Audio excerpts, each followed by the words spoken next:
G'day battlers and welcome to the World Champion Brawl powered by Team Asylum. We are here for some brilliant battles for some brilliant competitors. And of course, we couldn't do that without some brilliant faces. So we will get into sort of the format, what we're actually going to be looking to see today. Other than, I mean, you can probably make some guesses just based on the, the title, the thumbnail, all the rest alone, or you can see in the bottom part of the screen. But before we get into that, have to say hello to two people plus a photo. So first of all, I'm PvP Steve. You might know who I am, you might not. It is the channel name, but outside of that, not important. What is much more important is to my this way. We have the one and only Rise to Occasion. Multiple time world's competitor, content creator extraordinaire. Like, is there anything this guy can't do? It's my gosh, but and he's so handsome. You're too kind. You're too kind, Steve. I'll just stop it. I could keep going for a full 3-hour stream, but, if for the sake of time, we will have to cut that bit short. But we also have to my that way, the one and only sophtoph. I mean, not only official commentator for the Play Pokemon circuit, but also someone that you've probably seen articles from on Pokemon.com, which is pretty hecking cool. So, mad shout out also to Soph. Welcome in as well. Thanks. Yeah, it's good to be here. It's a lovely morning to see some amazing battles. Yeah, I mean, morning for some, really morning for others. Oh, yeah, my bad. We've just passed the 5 a.m. threshold. I'm sure the sun will sort of come to join us soon enough.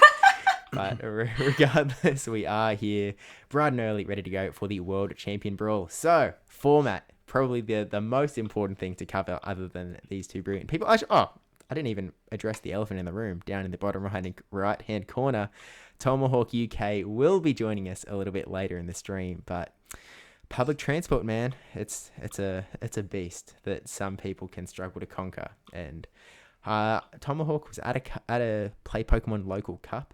Unclear if he picked up some championship points, but knowing that he did run Wailmer at a regional tournament, I have full faith that the man's probably got some skills up his sleeve. The Wailmer bros will unite on the cast. Exactly. We've actually broken up our cast into team. I'm going to call it Team America and Team Wailmer. So Team America will eventually be taking us away for match number 1. But match number 1 of what? I hear you all asking. So the World Champion Brawl, we've essentially brought together 4 world champions. We have the 2023 Yokohama World Champion ItsAXN, as well as the 2022 London World Champions DancingRob and MEweedle from both the Masters and the Seniors division. And we were like, well, there's only 3 guys here, so I guess we'd better bring in a 4th to round out the party, and brought in 2021 Sylph Arena World Champion Dune Bug 97.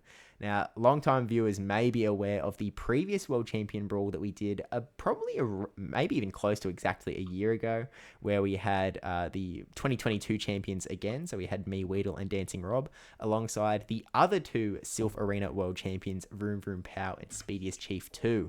Dune Bug wasn't able to compete in that tournament. And I will, I guess, also address this because it was on Twitter as well. Wadaj was the most recent Sylph Arena World Champion. He was invited to participate, but he's currently on a very extended hiatus of the game, currently not installed on his phone. So that would be why Wadaj isn't around here. But we are left with 4 world champions here ready to compete in the World Champion Brawl. And I will say as well that MEweedle was able to completely sweep the previous World Champion Brawl, taking out DancingRob, taking out Speediest Chief, taking out Vroom Vroom Pow with some significant dominance, I will say. It is out there if you want to watch it back, but there were some incredible battles, and definitely proved himself as an incredible battler as well. But 2 new competitors joining the cast here with Dune Bug and ItsAXN, with DancingRob coming in to try and get his revenge against MEweedle. So the question becomes, how are we going to crown the ultimate world champion here? And we're going to do that with a classic Open Great League Show 6 Pick 3 format, best of 3 round robin. So each of these battlers is going to play each of the other battlers. I probably shouldn't say best of 3 because they are going to play out all 3 battles, because when it comes to round robin, it is notorious for potential tiebreakers. And so we have to be prepared for that outcome. So essentially, if one player is able to beat all 3 other world champs, then they will obviously be crowned the winner. If it gets a little bit more dicey, if we have tied match wins, we will then go on to battle wins. And then if the battle wins ends up tied as well, we will go to head-to-head. And if all else fails, if we have an ultimate three-way tie, I don't think it's possible to have a four-way tie, but if we have a three-way tie, then we will go to elimination best of one sets to try and clinch out the winner. But with that said, not only will the winner get glory, get the title of the Ultimate World Champion, but they will also be taking home $100 USD coming from Team Asylum. So huge shout out to Team Asylum for providing us with that prize pool, that incentive, that prize to no matter who wins today, it's going to be one of the best in the world, right? But we've all seen these guys' battles. I mean, I know, Rise, you are probably more familiar with than anyone with Dune Bug 97 on the competitive circuit. I mean, I know he's not a Play Pokemon World Champion, but I know you can speak to his skill level on the Play Pokemon circuit. Yeah, we have more meetings actually between each other than any other matchup in the history of the Play Pokemon circuit. It's at 7 meetings, and that doesn't even count the locals now that we sometimes play each other at. And probably the greatest compliment I can get, which I've gotten from Caleb and other casters sometimes when they're doing the official Play Pokemon cast, is calling it a rivalry between the two, because I consider him one of the top, if not the best player in the world. So rivalry implies that maybe we're in the same sort of echelon. So if I can be regarded as in the same echelon as Dune Bug, I'm doing something right as a battler. Yeah, I mean, actually, well, in saying that, I think you've definitely held your own. I mean, this is going off some ancient memory here, but I do believe you faced him off in the 2022 World Championships in London, right? Yeah, so I faced off, it's been a while now, but I faced off against Godon my first round, who ended up finishing runner-up to DancingRob. So Godon beat me round 1. I got sent to loser's bracket immediately. Had to go through some tough names like Zygomatic and then Dune Bug, and eventually lost to Lurgan Rocket on day 2. So I had an early advantage in the series, winning in Milwaukee and Indianapolis and in Worlds. And since then, Dune Bug has beaten me now 3 times in a row. So he's had my number lately, but we'll see if we meet again down the road. Yeah, look, he's definitely on a bit of a hot streak at the moment, so we'll see if he can carry it into this tournament. I mean, Soph, you're actually on the ground commentating his last regional win, right? Or was it the one before? He wins so many these days. He wins so many. I was there in San Antonio, unfortunately not there when he very recently won in Knoxville, of course, but I'm very familiar with Dune and his dominance. And, we were saying before the cast how he's the only player here who isn't a Play Pokemon World Champion, but he's like, number 1 in Play Pokemon points and, really on a tear right now. And a lot of people consider him best player in the world right now. Yeah, look, I think definitely of the Silph Arena World Champions, he has definitely made a massive splash on the Play Pokemon competitive circuit. Naturally, Speedy is Chief making a splash of his own in the Play Pokemon circuit, but in a very different regime.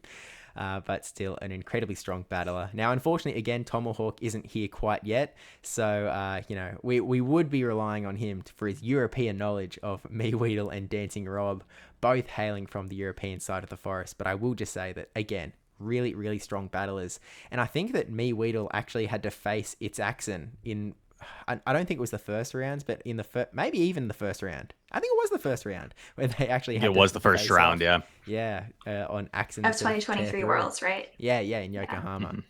So definitely 2 battlers that are familiar with each other, and again, we'll be seeing all of these battlers play all of the other battlers today, so definitely going to be a few grudge matches. I know, for example, MEweedle versus DancingRob, they have played so many times in various formats from the Play Pokemon circuit too. They were on the EUIC pre-stream, I believe, last year.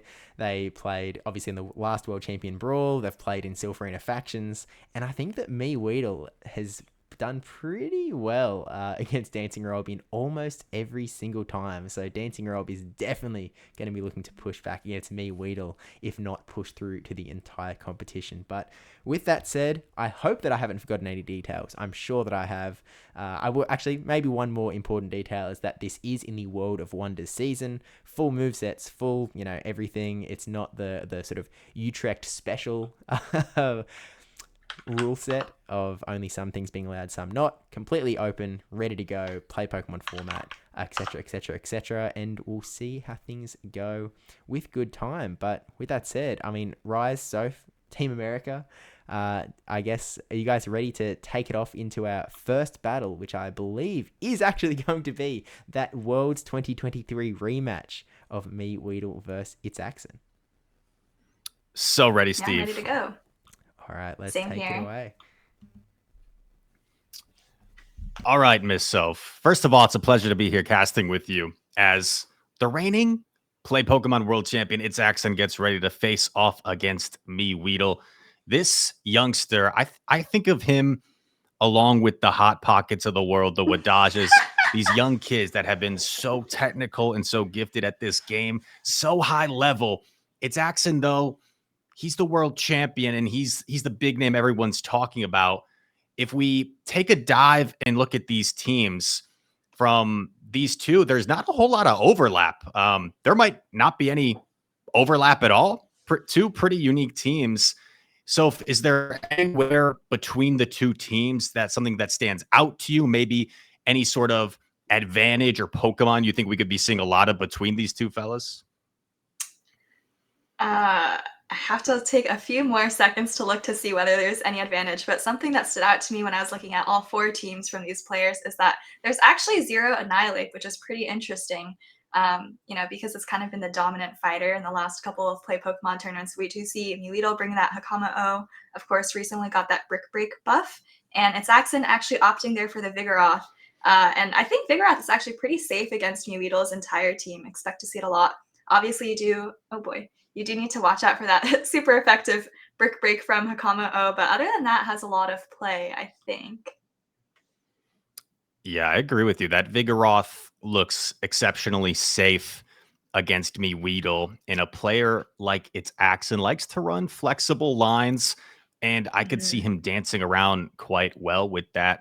Maybe a little bit more obscure Pokemon on the side of Weedle. That Serperior, you don't see quite as much anymore. There was a phase where it might have been one of the most common Pokemon in the meta, not quite as common right now. And maybe that's due to who knows, because we see a lot of Whiscash in the meta right now. So Serperior might still have some really solid play, but things like Gligar have potentially thwarted it off a bit.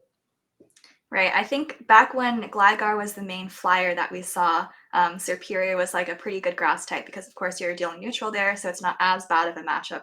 Whereas before, when Noctowl, for example, was the dominant flyer, or Altaria, that was really tough.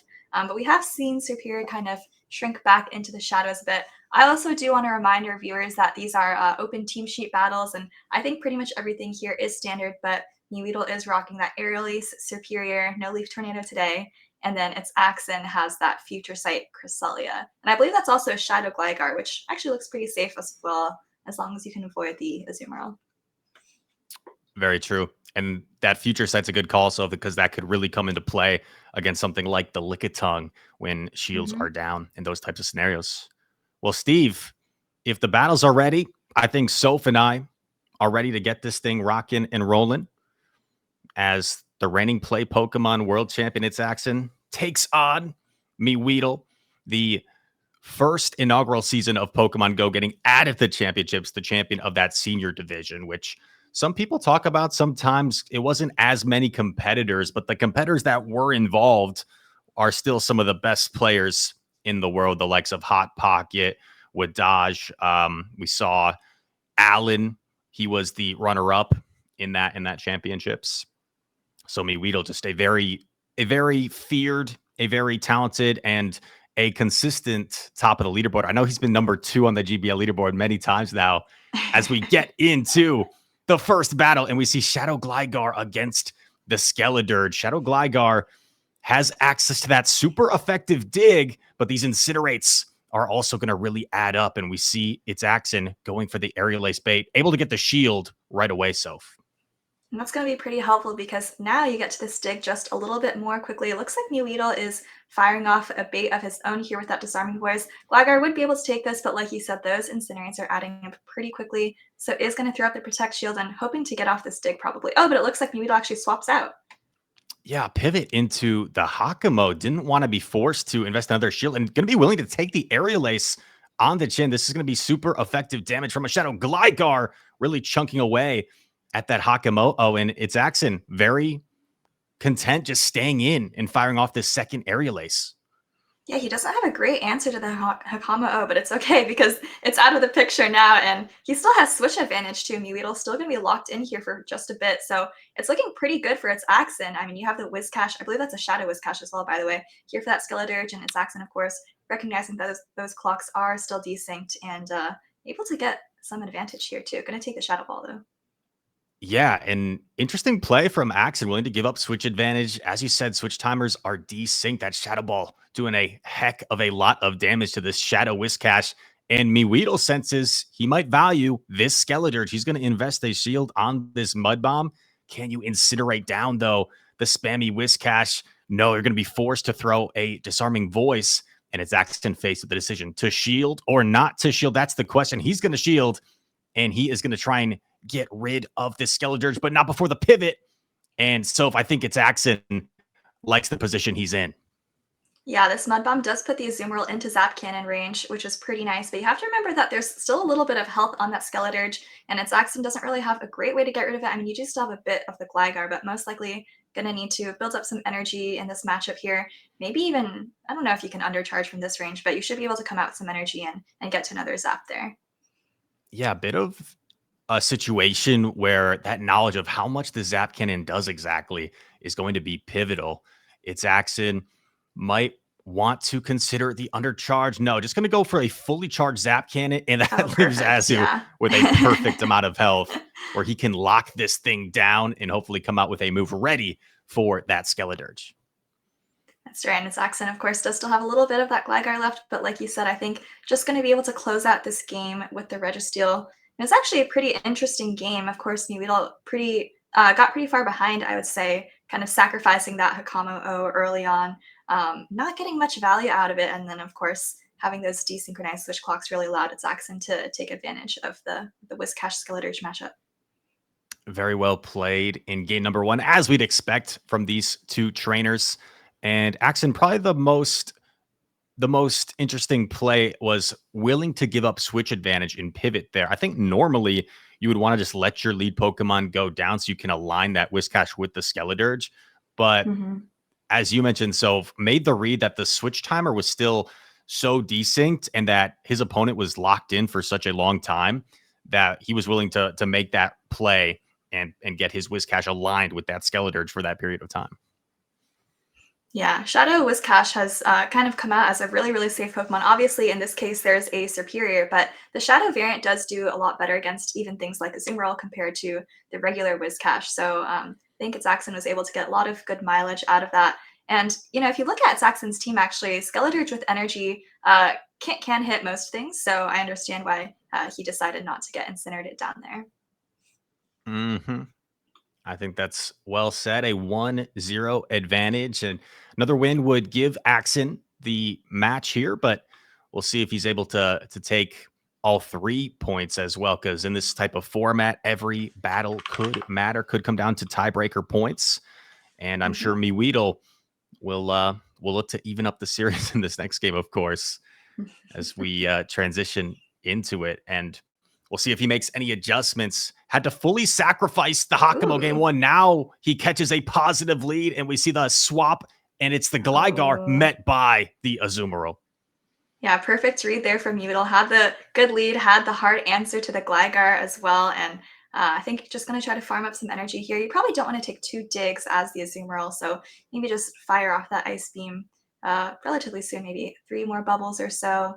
Yes, we do see it there coming through. Gligar already below half health just from the bubbles, and I think you're going to have to let this go. Oh, no, actually shields. Going to invest the shield. Gligar is such a beast of a Pokemon. It can actually make this matchup a little uncomfortable for the Azumarill. Going for the bait here on the Aerial Ace. And Weedle is going to no shield right away as well. I guess he felt like he could live a dig to get off the Ice Beam, even if that's what Axen went for. And MEweedle going to be very content, I think, with the situation he's in right now. Ooh, it's actually putting up the second shield, maybe. Has a lot of energy here, and I think you can get to double Aerial Ace. Yeah, I can't get to double Aerial Ace. So if you're a MEweedle, you need to shield twice to have switch here, which is pretty uncomfortable. So just going to let it go. And actually, Shadow Gligar able to flip that matchup by going down 2 shields. and electing to come in with the Hakamo to absorb this, putting it all on the back of the Skeledirge. And I mean, up 2 shields, I'm not going to put anything past Skeledirge, but that Whiscash is still going to be problematic for it to deal with here. It's also ahead in Incinerate because that swap in Shadow Ball coming through. We saw how much this did last time. Shadow Whiscash going to have to take a Shadow Ball to the face. And I do think you still need to well, maybe you don't even actually. These Incinerates are chunking away, but Whiscash is pretty spammy. Here comes the first Mud Bomb. Obviously, you need to shield everything up here as MEweedle, and I hope that you can still come out with enough juice in the tank to deal with that Registeel. And electing to throw the Disarming Voice. I like this play. You don't want to get overly greedy. And if you're able to maintain that 1 extra shield advantage, should be just in a really comfortable spot against this Registeel. Obviously, Registeel with those lock-ons, not going to be able to farm this thing down. Going to have to get to 2 charge moves. And MEweedle with the Skeledirge locked in a very favorable matchup here. Yeah, this is looking good for MEweedle. Like you said, had that advantageous lead. Also had the advantageous swap in and wasn't able to maintain switch advantage, but did come out with that 2 shield advantage, kind of allowing the Skeledirge to close things out and, bringing in the Hakamo here just to absorb a bit of energy. But, of course, Registeel is relatively slow to its charge attacks. Once again, just going to sacrifice the Hakamo. And so, like you said, it's something we talk about often, right? The importance of maintaining switch advantage. And normally that is the case, but MEweedle recognizing the ability of Skeledirge up shields, 1 shield, never mind 2 shields up, able to just sacrifice the switch advantage in that particular game and allow that Skeledirge to really go off with that 2 shield advantage against one of its hardest counters in Whiscash. Right. Well, one thing about Shadow Whiscash, of course, you do have better matchups against things like Azumarill, but you're also taking a lot more damage from that Shadow Ball. I mean, obviously it didn't happen there, but it kind of looks like if you land a Shadow Ball, you can almost incinerate all the way down. Certainly not something that happens with normal Whiscash. And I know you've also been mentioning that MEweedle has kind of been just throwing away the Hakamo. And it's interesting because if you look at ItsAXN's team, it looks like it has play against a lot of things. But the Shadow Gligar keeps coming from ItsAXN, and it's like relatively safe. We even just saw it take out an Azumarill. So we'll see if he decides to make any adjustments with that particular pick there. Absolutely. And that line in the back was a little bit soft to the Cresselia. I wonder if Axen pivots into the Cresselia. The problem with the Cress, right, is it's hard to run it with the Registeel against a Skeledirge team because that could force some real problems for ItsAXN. But a 1-1 matchup right now, big time game 3 coming up. Who is going to be able to take this match and set themselves up for the remainder of this round robin tournament? Yeah, we do have that decisive game 3 here. And looks like we have here Gligar versus Skeledirge. This is looking very familiar for this matchup. Looks like both trainers are just choosing to stay in for now. Remember, we did see a couple of baits being thrown last time. Let's see what they do here. We see ItsAXN electing to go for the bait yet again. What will MEweedle do? He will put up that shield. He was definitely thinking about trying to call it. Decided to shield at the last moment. And now Skeledirge going to fire the Disarming Voice. A bit of a bait for MEweedle as well as ItsAXN will match a shield here. Matches the shields, and I think he can get off. This is actually just an aerial ace. I didn't quite see if he was able to build up to the dig, but looks like MEweedle maybe was counting, lets that Skeledirge go for now, and just going to throw 1 more Incinerate before throwing off this Disarming Voice. Of course, it is the less damage-dealing move, but at this point, Gligar is so low. ItsAXN just happy to let it go, maybe get a nice farm down with one of his backline Pokemon. And from ItsAXN's perspective, once this Skeledirge is out of the way, that Cresselia in the back is awfully safe. And the way this game is looking, Azumarill comes in here. I think this Cresselia is going to pose some major issues for MEweedle in this endgame. Shadow Whiscash, so a little bit of a better matchup, would you say, against Azumarill as opposed to the regular Whiscash? I think that's definitely right. You can actually win some of the even shield scenarios, which regular Whiscash just can't do. I think those Mud Bombs do just the perfect amount of damage. But like you said, that Cresselia is very safe for ItsAXN at this point. Worst case scenario would be the Lickitung, but of course we see that it's a Hakamo, which is pretty much going to get one shot by that future sight. And we see another Mud Bomb spamming away Whiscash, one of the spammiest Pokemon in the Open Great League, and we're seeing a big-time energy farm from MEweedle, electing to go for this play rough. I don't think this will quite knock out if it connects, but it will do some considerable damage. Whiscash does hang on and is able to fire off the Mud Bomb. Now MEweedle faced with the decision. Do you keep the Azu around? No. Put it all on the back of Hakamo, but I think he's in store for a rough sight as the shiny Cresselia takes the field, and ItsAXN seems to be in a commanding spot here. Yeah, Future Sight looks like it's going to connect to MEweedle. Was probably just hoping for a random grass knot from ItsAXN, as I like to say.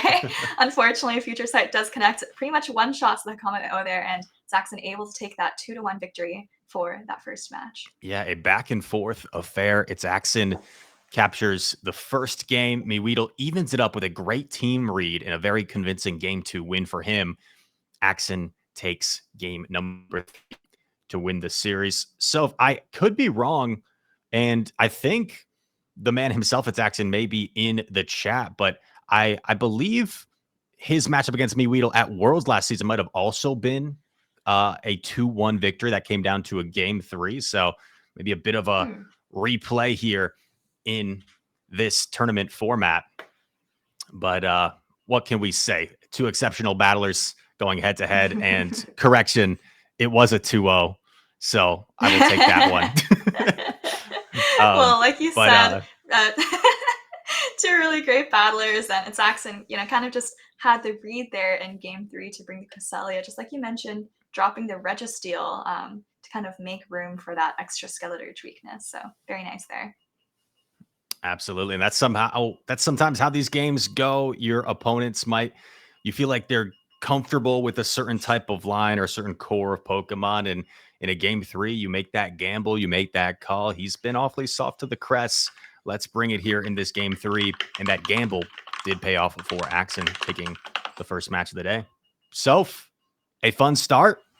I think if Mr. Steve and Fareed, aka Tomahawk, are ready, we can send it over to them in just a moment as soon as they are ready. But we start things off on a high note, and I am looking forward to see the rest of these battles play out. Yeah, I'm looking forward to the rest of the amazing round robin and all the amazing content we have to look forward to. All right, Steve, thank Fareed, you take over. So much to Rise and So for taking us through that first battle, and welcome in to Fareed. TomahawkUK has made it from his local cup. I mean, first off, welcome Thanks very much, Steve. Yeah, cheers. I actually, PvP Steve, maybe I should be PvP Fareed, just at least for today. I think, you and I, we're going to make a good pair. We've got some brilliant battles coming up. I'm really excited. Yeah, and again, for those that aren't aware, TomahawkUK, a little bit of a legend down my way in my head for running a Wailmer in a Play Pokemon regional, but of course, so much more accomplished than that, coming away with some let's say some solid accolades in very recent history, not only on the field, but also as a commentator very, very recently. So Tomahawk really crushing it on all fronts at this point, and an absolute pleasure to have him on the scene. But I mean, look, we're here today for the World Champion Brawl powered by Team Asylum. We're already 1 game in with Axen taking MEweedle down in a 2-1 set. And now we're here for DancingRob, the 2022 Masters Division World Champion, and Dune Bug 97, the 2021 Silpharina World Champion. I mean, how familiar are you with these 2 absolute legends? It's incredible. I love that we've been able to get these guys together to play. Rob hasn't competed in a while in Play Pokemon events, but he's been behind the scenes so many. He's been watching, so he still very much knows exactly what's going on. He knows the meta, and I'm really excited to see. I can see that he's got a Shadow for Alligator, for Alligator or Shadow for Alligator, and I'm really excited to see how that does.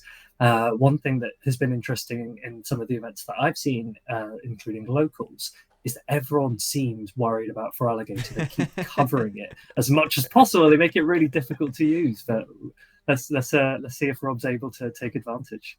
Yeah, and I should say on that point, big apologies also to Rise and Soph before, but the shadow icons have apparently fallen off the graphics. I should hopefully fix them up during the third match, but that for Alligator should be a shadow, and the Gligar on Dancing Rob's side is a shadow as well. In addition to Dune Bug's Whiscash, I believe all three of those Pokemon are actually shadow. The fire little icons will show up a little bit later in the stream. Apologies for the confusion, but regardless, coming in here. And yeah, Dancing Rob very much coming into this meta, looking to try out some new toys, right? He's brought in that Shadow for Alligator. He's brought in the Aquatail Goodra as well, knowing that it's just been recently buffed. It's been added to the move pool as well. I also brought in the Wigglytuff. I saw some discussion in the chat. I think he was very much talking about expecting that Giratina might be a little bit of a force to be reckoned with in this meta, but none of the battlers have actually ended up bringing it. So no Giratinas to target. Not that Wigglytuff is left to be a bad Pokemon by any means. It is, running that Icy Wind debuff move that it got last season, so it's definitely still got some solid play to be able to use. But I guess looking at these two teams, Fareed, what is sort of standing out to you? I've lost the camera. I'm not sure if that's on my end or if it's on his end. But if you can still hear me, what are you sort of seeing on these two teams? Maybe he can't hear me. Maybe I'm all alone all of a sudden. Hopefully we will get him back. I guess for the meantime, I'll just take a look at these two teams. So on Dancing Rob's side, we have the Lickitung, we have the Shadow for Alligator, the Goodra, the Wigglytuff, the Shadow Gligar, and the Mandibuzz. Oh, we're back. We're back. We're back. I absolutely love technical issues, so it's no surprise to me. Yeah, we've got some interesting teams. Obviously, the Wigglytuff, lots of people have been trying to use it and take advantage of when someone's not running a Steel type, and Fire type doesn't seem to be as popular now that we've had a rise in Shadow for Alligator. But that Skarmory, I'm seeing so many Skarmory recently, and I think it is just really safe to just make sure that no one, can abuse a Wigglytuff, can abuse Charm and things. So it might be a bit alignment based here. It'll be interesting to see, because that Hakamo certainly doesn't want to be up against a Wigglytuff. Yeah, you're exactly right. If Dancing Rob can land his Pokemon in the right spots, then he's definitely going to push Dune Bug to his limits. But Dune Bug definitely has a few powerful Pokemon up his sleeve. That Skarmory is looking relatively strong up against Dancing Rob's team. It's definitely got quite a bit of play. I think Dune Bug, as Rice was sort of saying before, definitely known as one of the best players in the world, and is, to say the least, a little bit familiar with playing through some neutral matchups. So if he can get, his Lickitung onto pretty much anything, then he's at least going to be able to come up with some sort of strategy to try and push his way through. But I think with that said, we can sort of just jump into game number 1 to see what these two world champions do in this match 2 of the World Champion Brawl, and see where we go from there. But Fareed, take it away as we jump into game number 1. Yeah, let's do this. Oh, so we've got an incredible lead for Dune Bug. He is someone who is so good at team reading. Dancing Rob's going straight into that Lickitung, but honestly, Lantern with the Spark rework, it's okay into Lickitung. Yeah, honestly, this isn't the worst matchup nowadays. The Surfs definitely start to add up, but we see a quick swap there into the Skarmory after a little bit of chip and dip action. Skarmory in a much more dominant position now that Lickitung's been weakened just a little bit. These body slams going to be resisted on the Skarmory, and Skarmory just going to be able to sort of pummel Sky Attacks into that Lickitung and really force Dancing Rob to decide what he actually wants to do here. Yeah, I think it's a really smart play. I think there are situations where Lickitung, just from the consistent lick damage, can actually flip the Skarmory matchup. So Dune Bug has thrown that Surf. He's put Lickitung in a range where Sky Attacks are enough, and Skarmory doesn't have to rely on landing a Brave Bird. And yeah, he's very much got the alignment that he's looking for here. Absolutely, and ready to get that Lantern hopefully lined up into that Mandibuzz a little bit later on as well. But we do see, this sort of last Sky Attack come off here. Dancing Rob actually opting to shield here. He wants to keep this Lickitung around. He wants to get to another Body Slam. There's always, of course, the potential to try and swap out and catch something here, but Dune Bug has got so much energy that Dancing Rob is going to need to double shield here to keep this Lickitung around. And at this point, he can actually, I think, lick all the way down. Yeah, it's going to be quite an interesting one, because that Lantern obviously doesn't want to be aligned up against a Goodra, but Dune Bug now has 2 shields to work with. So it might just be a case of the alignment is not actually as relevant, because you can just block all of this damage. Yeah, that's true. With that first power whip, so much energy. DancingRob definitely hoping that Dune Bug let that go through as a bait, but no, it was the power whip. Here comes the Goodra. There's the swap into the Mandibuzz and the counter swap into the Shadow Whiscash. Definitely not as good for Dune as if the Lantern was against it, but still, this is not a bad spot for Whiscash by any means. These Scalds are going to go through with that 50% chance of debuffing the Mandibuzz's attack. Not that Mandibuzz needs any assistance in not doing very much damage, because it is definitely a Pokemon that is leaning hard into that bulk instead of the offensive pressure. But Dune Bug, despite that, still actually going to burn the shield on this first one, recognizing that when you are playing with debuffs, shielding up earlier is better off than shielding later on, because they are going to do more damage before they get buffed. But has to take a Dark Pulse to the face anyway, down into the yellow, and now going to be fishing for the first Skull debuff. Didn't work the first time, maybe this one. Yeah, it's incredible because these Scalds obviously can do quite a lot of damage to the Mandibuzz, but the Mud Shots are just doing nothing. You have to land 3 Scalds in order to take this Mandibuzz down. And meanwhile, Goodra's just getting ready in the back. It's just going to look to Dragon Breath down and then start to land some Power Whips on that Lantern. This actually could be a little bit difficult for Dune Bug. DancingRob might have played this really, really intelligently. Yeah, he's got that world champ difference for sure. Whiscash just barely getting to that Mud Bomb, which will, it will do a relatively decent amount of damage here because it is the Shadow Whiscash. Goodra coming down right into the yellow and now has to take on the Lantern. Has the Grass Power Whip ready to go into the Lantern here. I don't think that this is enough to KO the Lantern. I think Lantern will hang on into the red. It's so in the range of Dragon Breaths, but Goodra is really low, and I feel like this Surf, even though it is from a bulky Lantern, I feel like Goodra potentially might just get taken. Oh, it's still in the red. It's still around and now gets another Surf though. And this, I think, will solidly be enough to take out the Goodra. But DancingRob, so close to taking that one out. Just a little bit more Dragon Breath damage, and it's hard to get closer than that. That was so close. I think we all saw the strategy that Rob was going for there, really committing to that Goodra in the end game. But the Lantern had so much energy. The Shadow Mud Bomb from that Whiscash, that put Goodra in a very compromising position that, you were thinking Goodra's a bulky dragon. It might be able to take this damage from Lantern, but the Mud Bomb damage from that Whiscash really probably took Rob by surprise. Yeah, I think you're actually exactly right. I think if that Mud Bomb damage doesn't come through, then Goodra just has to deal with that Lantern. It can take that away easily. It resists that Surf damage. It can take 2 on the chin and still comfortably be able to Dragon Breath that Lantern all the way down, especially after both of Dune Bug's shields sort of leaving a little bit earlier, burning that first one on the Mandibuzz's was it Dark Pulse's Aerial Ace? Okay, gone again, but back very quickly, so good recovery instantly with the tech.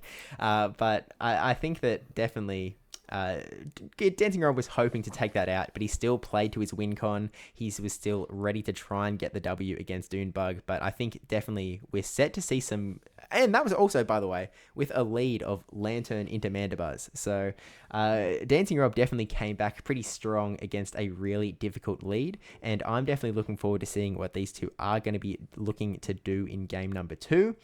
I'm just going to run under the assumption that anytime I can't see a UK man on the screen, that we can't hear him. But maybe that's a false assumption. I'm not sure. Actually, that probably is the case. But we're back. I'm sure for permanently's now. I'm certain this time. But I guess the question becomes, how do we pivot into game number 2? What are we expecting DancingRob to try and do to fight back against Dune Bug? Because I feel like he had a pretty decent formula. Maybe it just didn't quite work. Maybe he tried a second time even. Yeah, it's an interesting one because Dune Bug did make quite a hard read there. He leads the Lantern, and if DancingRob had actually led with a Goodra, that's actually a pretty difficult position for Dune Bug to navigate. He might have had to maybe safe swap the Whiscash and try and get off that Mud Bomb damage. He wouldn't have been able to fish for Scald debuffs in the same way, because obviously Goodra resists the Scald. But this is one of the traits that makes Dune Bug really, really such an incredible player. Is he is able to get inside the mind of his opponent, and we might be speaking too soon. Let's see how he does in game 2 if he can make that strong read again. Yeah, that's right. Let's go into it. And we actually do see the Hakamoa into the Lickitung. Little bit of a dicey situation for that Lickitung. Brick Break very recently, I guess you could say buffed to now do some defense dropping on the Lickitung side. So DancingRob going to have to make some calls here. And straight away, he's actually going to let the Brick Break come through. It takes Lickitung down to the yellow with the defensive drop. And the question becomes like, what is he going to try to do here? Body Slam does about like 30% of Hakamoa's health, so it can definitely take them, but it's not going to be able to take too many. Yeah, this is tricky, and I think that the Hakamo, this match can be a little bit dependent on how good a Hakamo you've got. Certain bulky Hakamo can survive very comfortably, but I have seen situations where the Lickitung, the lick damage and the body slams, they just add up quite a lot. But it's difficult for DancingRob because obviously he's coming in now with the Mandibuzz. These snarls are resisted. This is going to be a really, really tough farm down for him, but he didn't want to take the super effective Dragon Claw on Goodra either. Yeah, it's an unfortunate situation. It does get debuffed, but then here's the swap out into Lantern. The unfortunate thing about using Mandibuzz as a safe swap against a team that has a Lantern on it, you are definitely going to be in for a bit of a rough time. But the Dark Pulse coming off regardless to try and get some chip damage onto this Lantern. Again, because that Brick Break came through, these Sparks are actually doing even more damage to this Mandibuzz and puts Lantern in a little bit of a stronger position in that you can probably... I mean, it's going to be a risk, but you can potentially farm all the way down and have 100 energy to go into the back. But that, I think, I've decided that's probably a little bit too close to the wire. Probably going to need to at least throw a Surf here. It looks like no undercharge. Just going to go straight for it, take the Mandibuzz down, and try and throw some energy onto whatever comes in the back, which is going to be that Goodra. Again, able to resist Surf, able to resist Thunderbolt. So we'll be able to take this one on the chin, even though it'll do a little bit of damage along the way. And this is really, really good news for Dune Bug. He's got that Skarmory in the back. It'll resist the Dragon Breath damage.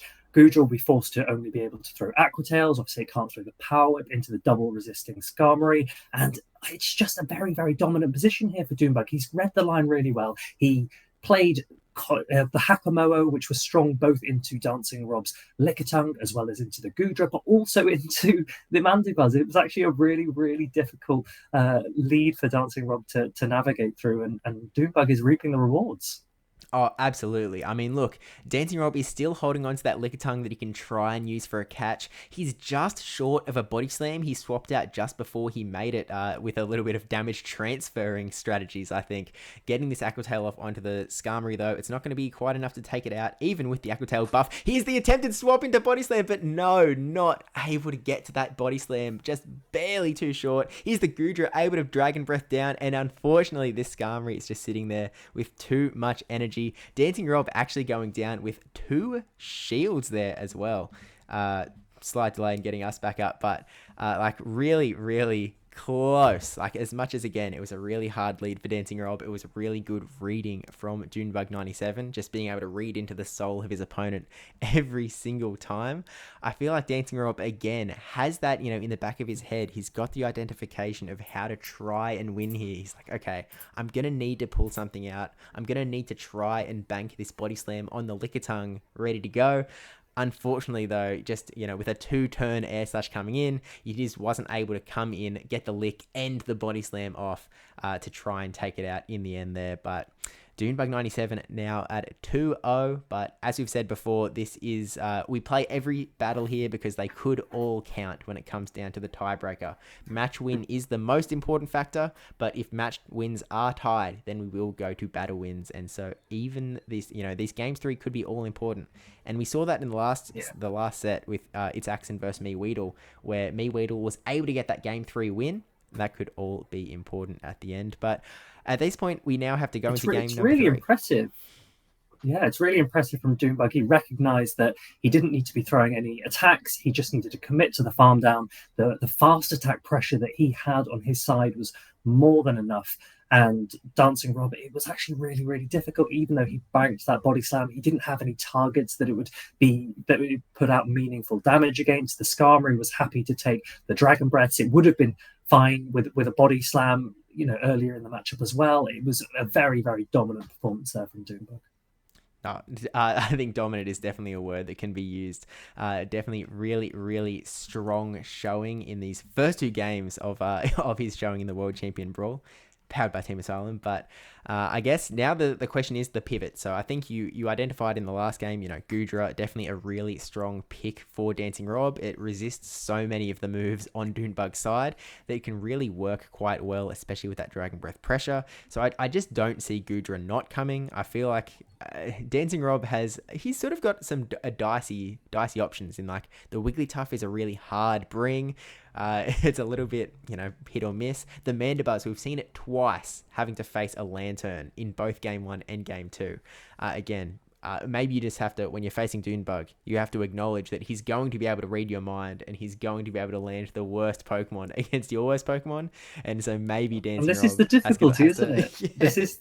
Yeah, Dune Bug has answers to all of DancingRob's team, and it is just a case of really trying to understand what are the strategies that your opponent is going to look to play in every single one of these games. As you say, every single game matters, and you start to second guess yourself when you're looking at your opponent and you're going, I really need my Goodra up against this Lantern. So is he going to lead it and say swap out of it, or as Dune Bug did there, he plays strong with the Hakamo. Hakamo is perfectly good into Goodra. It's good into Lickitung. It was good into Mandibuzz. And so DancingRob might need to start thinking, Gligar, Wigglytuff, do I need to start to look to lean into you guys a little bit more? Yeah. It's the ultimate question of, do I try and call you, or do I expect you to try and call me? Do I call you back? It's the back and forth, the tic-tac-toe that always comes through in Pokemon Go PvP. And so I guess we'll just have to get into Game 3 to decide who is going to go for which strategy, who is going to try and come out on top. Going into Game 3, take it away with...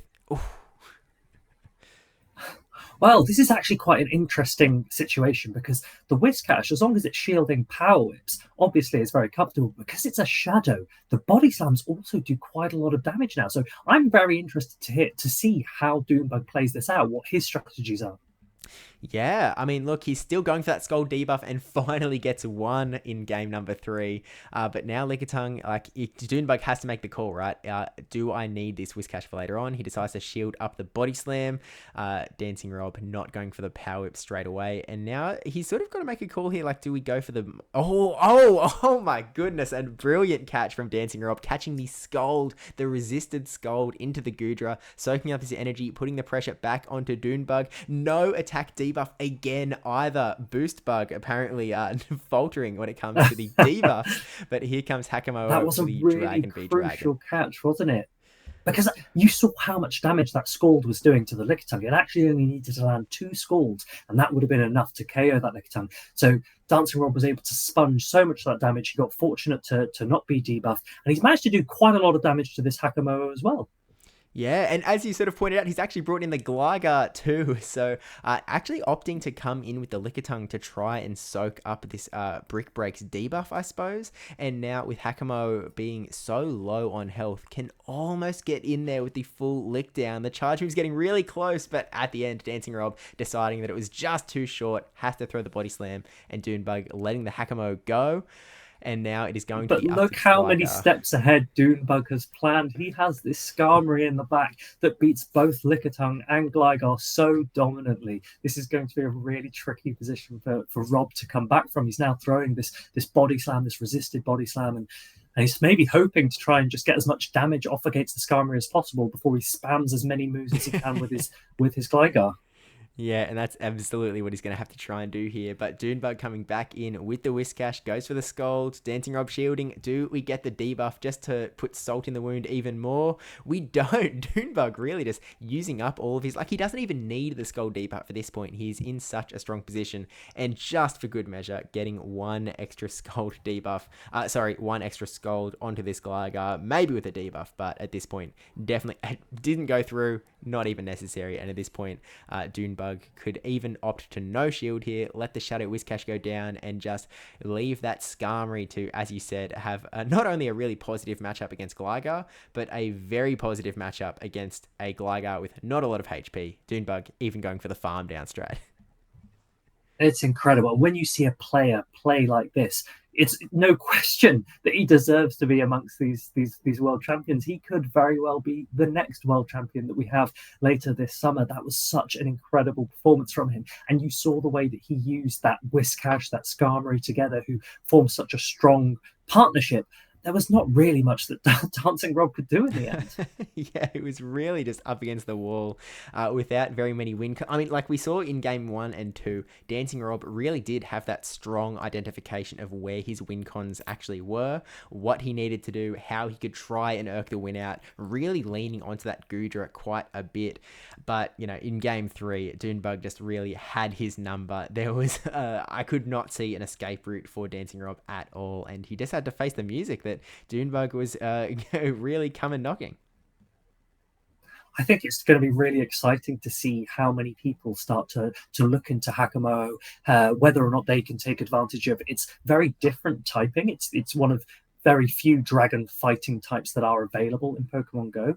And with this Brick Break buff, it is so interesting to see the different strategies that are going to be deployed, because it gives you the opportunity, similar to other Pokemon that are able to debuff, where if you've got a neutral lead, for example, and your opponent safe swap something, you could actually just Brick Break, debuff your opponent, and switch into something else. And the way that Dune Bug's able to maintain the position of his Pokemon, he was using Scald debuffs, he was using Brick Break debuffs. There was no point in those matches where you didn't feel that Dune Bug wasn't in control, and that is the sign of like a really great player.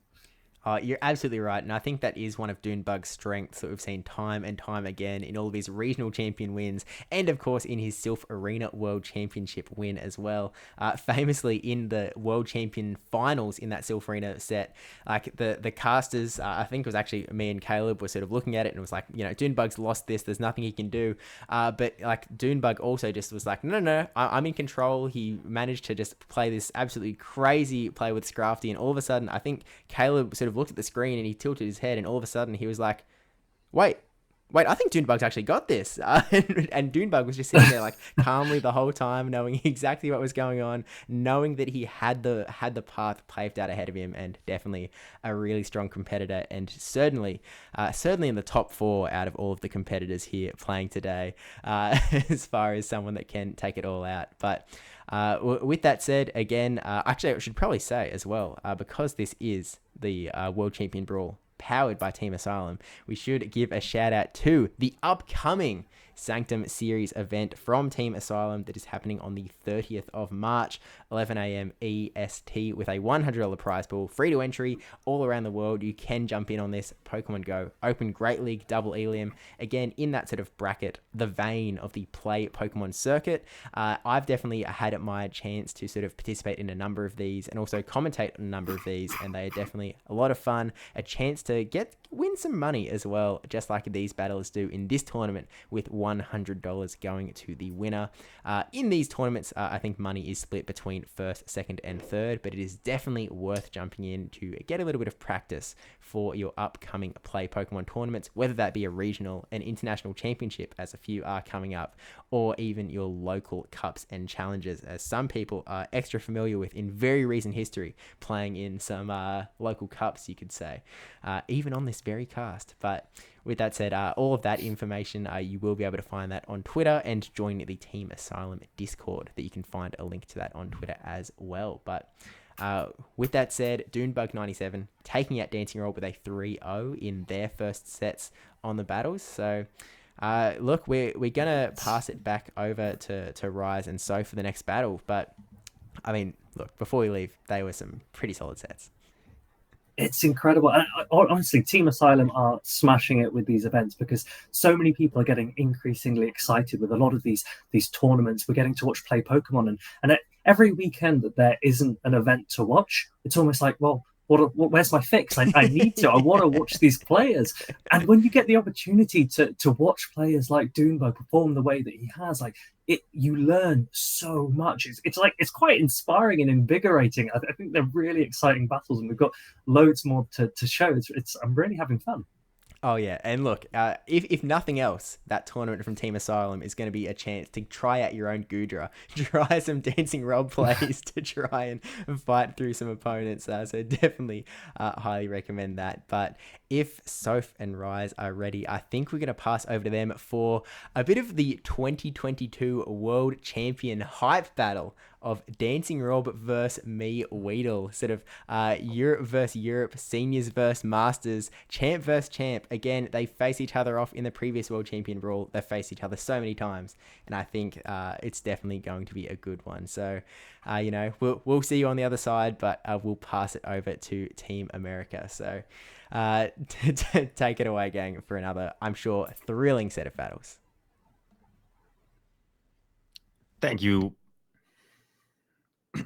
Go ahead, so sorry.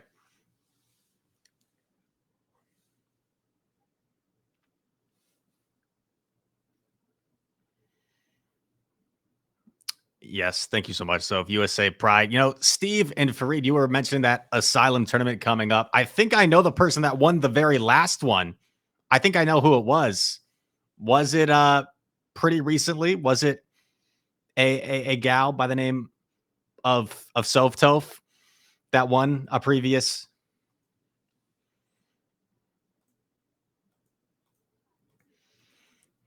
Okay, it was a previous one before that then or something. Okay, old news. Steve said these cash prize tournaments are really great because not only are they an opportunity for you to get to practice, your Open Great League team for your locals or your regionals, but it's also kind of a rare opportunity to practice with people from all around the world, right? In an incentivized format. A lot of the times, if you're just scrimming with your friends, for example, it's really easy to get siloed into your local social network. But I really like those tournaments, and I highly recommend playing in them. I completely agree. And after that dominant performance we just saw from Dune Bug, we've got DancingRob and MEweedle both looking to get on the board. Now, Axen and Dune Bug both with a match win apiece. I don't know if Vegas put out the odds of who's predicted to win this tournament, but I think Axen and Dune Bug, you could argue, would be two of the better picks.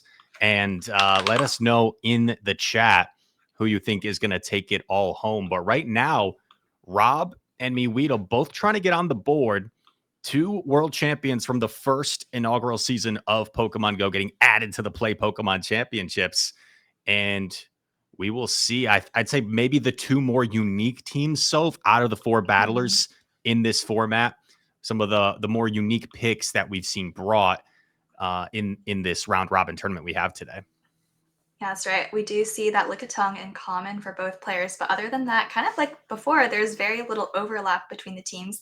I have to say, we did see DancingRob have kind of a tough matchup against Dune just now, but I actually like a lot of the picks on his team. I think this could be a good matchup for him to kind of get back in it. Like the Wigglytuff looks pretty safe. The Lickitung, I think, also looks pretty safe. The Shadow Gligar, again, has to watch out for that Azumarill, but not the worst matchup in the world. And then, of course, the Goodra, I think, has a lot of play here as well. So let's see if DancingRob can kind of turn things around. DancingRob hasn't been as involved in the competitive circuit as a player lately, but he's still around the scene as a judge, and he's leading that Wigglytuff into the Azumarill to start things off here. So if this reminds me of season 1 of the Go Battle League, I used to run Wigglytuff. And I thought it was so good because I could just charm down Altaria. And right now, it's faced off against an Azumarill, two OGs of the OGL leading off here. That's right. And we do see that first Ice Beam coming through. Does about half of what Wigglytuff had left at the time. So nice read from MEweedle there. Knows he doesn't need to waste energy on the play rough. Looks like that Disarming Voice is going to connect. And actually a quick swap by DancingRob to catch the Ice Beam on Lickitung here. DancingRob truly lives up to his in-game name. He likes to dance around with his play style, catching the Ice Beam onto the Lickitung and actually met by a Lancer. Not a situation you typically see, right? Normally, Lickitung's the one counter-swapping into a Lantern. MEweedle elects to bring Lantern into the Lickitung. And I think it's actually a really great team read from MEweedle. Remember, we see that Goodra in the back, and we were saying before the match started as well, Goodra is so safe for DancingRob here. So I think he's kind of making a team read here, bring the Lantern in where it can kind of put in the most work, let's say, and saving the Hakama-O to maybe Dragon Tail down later. Yeah, a great read, as you said, Soph, and that would have been detrimental if you would have had the Lantern lined up against the Goodra later on. We're going to see the Surf connect, knocking out the Lickitung, and DancingRob going to elect to save his shields for this Goodra. Goodra with a very favorable matchup here against the Lantern. However, the energy it builds, so if this energy is not going to be all that useful against the opposing dragon in the back. Right, of course, Goodra does have Aqua Tail recently added to its arsenal there, along with Power Up. Gonna fire off just an Aqua Tail here. Actually, I'm not sure if this quite takes out, but maybe the next Dragon Breath will. And the problem here is now for DancingRob that this Goodra, it's already at about 2/3 health, and these Dragon Tails are really gonna start chipping away. And the energy advantage, just like you said, isn't gonna be that impactful. But maybe you can get off a couple charms. And that Wigglytuff is still lurking in the back. I wonder if the oppressive charm damage from the Wigglytuff. There's the swap. These charms are chunking. And I don't think Azumarill is going to get to a move. It's not going to reach a move.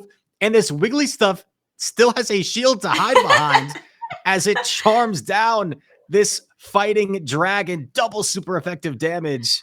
And DancingRob with an emphatic Wigglytuff charm down for the victory in that first match.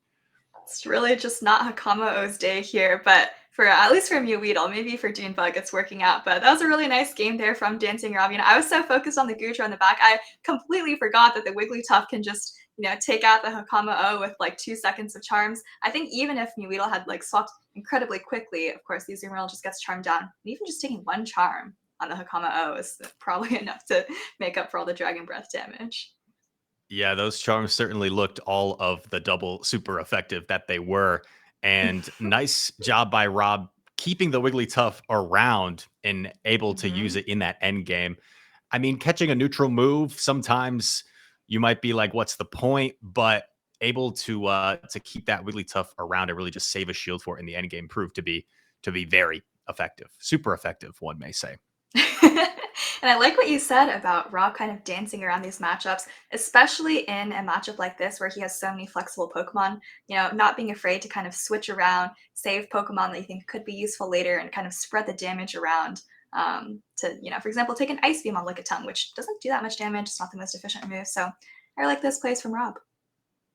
And Rob, even before his World Championship feat, he was a top tier player, an elite player in the grassroots format, the Sylph Arena. And I remember him always being super impressive with his ability to dance around, hence the name. And sometimes when you'd see him play on stream, just winning games where it seemed like there was no way to win, but he would find a way. And we'll see if he can find a way to capitalize and win game number 2 here against MEweedle, the Wigglytuff, perhaps the MVP of that first matchup. And has really been liking that Goodra. Used it a lot against Dune, even though that match did not go his way. And we'll see if Rob keeps things going or makes some sort of adjustment here. Yeah, I think MEweedle is the one who needs to make an adjustment, but unfortunately makes an adjustment into Superior, which is met by the Goodra in the lead. Is actually just staying in here because he is ABA weak to the Goodra here. Maybe just going to go for some of these Frenzy plants, which are resisted, but they'll do a good chunk to the Goodra as well. Yeah, strong move despite being resisted. We've seen some people opt for that Leaf Tornado in Play Pokemon events. More standard moveset here from MEweedle as Rob electing to pivot. And this is interesting, Soph. I mean, was in a favorable matchup, but going to pivot into Lickitung, maybe attempting to lure something out from MEweedle. Yeah, maybe making the read that Goodra is good against MEweedle's backline, but I have to say, I'm not sure I like that swap a lot because you were going to resist all of the Superior's energy, and now all of a sudden, this Lickitung's at half health, and you also had to use a shield. Again, we do see MEweedle bring the Lantern into the Lickitung, though. And all of a sudden, that back Pokemon that we have, and a nice bait call, by the way, from MEweedle, not shielding the potential Power Whip here, but that Azumarill that we have the ability to see in the back, I think could pose some real problems for DancingRob in his remaining 2 Pokemon. Lantern, I wouldn't call it a Lickitung counter by any means, but does have the ability to hold its own in this matchup, and MEweedle going to look to get rid of it here, going for the Thunderbolt. This is definitely going to take out the Lickitung if it connects, which it does. And like you said, I think maybe Rob was hoping to bait out the Lantern with the Lickitung, as strange as that does sound. But unfortunately, there's actually 2 answers for that Mandibuzz. just like you were saying earlier. So Gudra really going to have to put in a lot of work here to close this one out. This power whip is going to connect on the lantern, and it's not over till it's over. One saving grace from Rob here. Let's see what MEweedle, he does come in with the Azumarill. One saving grace is these bubbles do not threaten the Gudra. Oh, It's really the bait just too. the charge moves. And yeah, going for a risky bait here. Aqua Tail would do virtually nothing. Oh, and boy. oh my gosh, MEweedle calls it. He calls the bait. I think that's at least the second nice bait call we've seen from MEweedle, is shielding up this power up correctly. And I think at this point, the Azumarill is just going to be able to put in a lot of work. The Gudra is so low. There's still that Mandibuzz in the back. Probably doesn't even need that Superior. And here comes the Mandibuzz catching a super effective Ice Beam. I mean, it's possible that the Azumarill needs 3 charge attacks to take out the Mandibuzz because of that catch, but let's see how much we can chunk away with these aerial aces. Yeah, I think after a play rough connects, should be able to still bubble down, but we'll see. Rob doing everything in his power to prolong this game and try to just find a win con somewhere. Mandibuzz already at the double aerial ace, but as you're going to see, this Azu can eat aerial aces for breakfast, lunch, and dinner. Yeah, eating these aerial aces for days. But like you said, bubbles don't do that much to Gudra. So potentially MEweedle going to try to come out of this matchup with a lot of energy, maybe even go for a full farm down, as aggressive as that sounds. But almost at 100 here, the Gudra comes back in. I think you can get to 2 Ice Beams, no problem. Yeah, I agree. Aerial Ace gonna connect, and we are going to see the pivot and able to get off the Aqua Tail here, but I think Azumarill can simply get to 2 Ice Beams because of the heavy resistance to these Dragon Breaths. We see the first one coming off here, going to force that final shield, and it's going to come down to whether Azu can reach this next Ice Beam. All right, you need to live about 4 Dragon Breaths worth of damage here. Is able to get it off, and that's going to be a very nice endgame here for MEweedle. Kind of able to come back from a terrible lead, right? Leading Superior Lantern into that Gudra, but eventually, of course, this Azumarill just put in a lot of work against that Mandibuzz.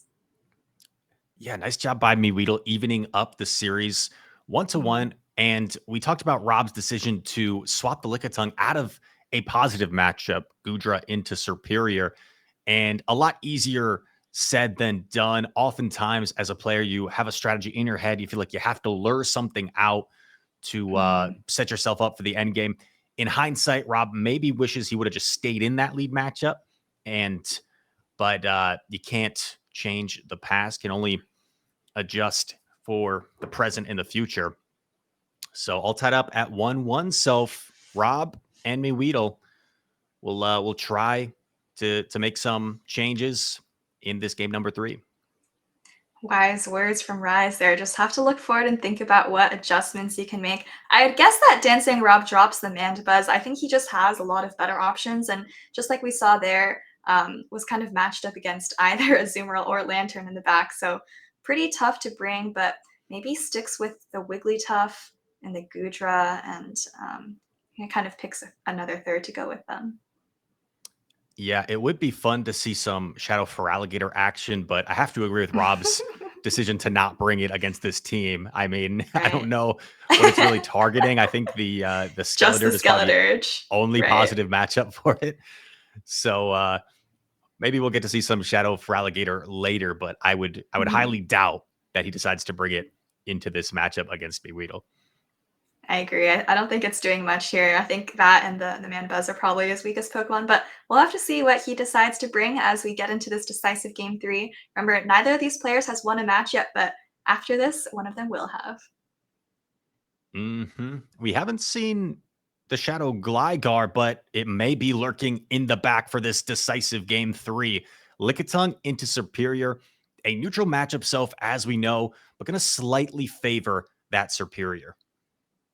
Right, you do have that more efficient Frenzy Plant here. First Body Slam coming through, it's not going to do a ton of damage. You see that Superior goes just below half health with all those licks. But here comes that first Frenzy Plant from MEweedle, and it's going to do just about half as well in turn to the Lickitung. These two trainers will play out this lead matchup. The mind games start to take place. Do you go for a potential catch? No, we're not going to see the catch this time around from Rob. Going to like to take the Frenzy Plant. Is there any way the Lickitung can hold on to get off the body slam? Looks like And yes, it does. It does hang on, and I think MEweedle's probably just going to let this body slam go. Superior can still take it comfortably to get that Vine Whip through as well, so now it has switch advantage, and you do see the Goodra come in. Just going to let this go because now you have the Azumarill, which you can quickly and easily bring into the Goodra. Yeah, and this looks favorable for MEweedle, of course, but this game is far from over. And Rob's Goodra luring the Azu into this matchup is going to hopefully for him set up that Gligar. And we see a big shield call from MEweedle here, shielding up that Power Whip correctly. That would have done a lot of damage, and that is quite an expensive charge attack in terms of time for the Goodra. So great shield from MEweedle there. Remember, he called the bait last game, getting the shield on the big move, and actually lets the Goodra go here. And I think the Goodra is just going to get off this last power up, and then maybe you need to swap out and kind of just hope that Gligar can carry the rest of the game here if you're DancingRob. Oh, shields it up as well from MEweedle. Wow, MEweedle investing 2 shields in the Azu, and that may have been the right play because now you're going to need at least 2 charge moves to get rid of this Azumarill. And Soph, I'm a little bit confused myself. This doesn't appear to be a Shadow Gligar. And oh, right. Yeah. I think it's just a regular Gligar, as we can see. Just a regular Gligar on Rob's team. And in this situation might benefit him because he's going to need to absorb some damage here as the Surf comes through, and he's going to let it go. Yeah, the great thing about regular Gligar here is that you can take the Surf without worrying too much about the Sparks, and you have to get 2 charge attacks off on the Lantern anyways. Looks like he's building up just a little bit past the dig here. Oh, actually, what's he doing? Throwing right at 100 energy, and needs to get off 2 charge attacks still on the Azumarill. And I like that huge overfarm because the Sparks definitely do less than the bubbles, but I don't know if you have enough health to survive all these bubbles. Maybe you can transfer one onto the Goodra somehow, but it's looking tough here. Yeah, maybe we'll see him do like 2 wing attacks and try and transfer a bubble onto the Goodra. Right. No, it's going to swap instantly, right, but the Goodra is energy dry, not going to be able to withstand the bubbles. And I think Azumarill is going to have the last laugh here as it goes for the bubble down and secures the victory for MEweedle, 2-1 against DancingRob. Yeah, was able to make a comeback after dropping that first game, but made some great adjustments there. We saw the Superior kind of having some play there, had a great match against the Lickitung, even put in some work against the Goodra, and of course also the Lickitung as well in game 2. So really great adjustments, and I think what was a relatively tough matchup for MEweedle, and now he's on the board, he's back in it, has 3 game wins as well.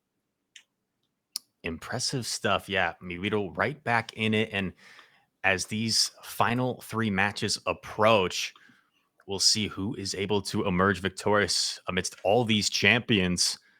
I wonder if we should ask the production chart, are we sticking around for this next matchup here, or are we transferring it over to our fellow casters?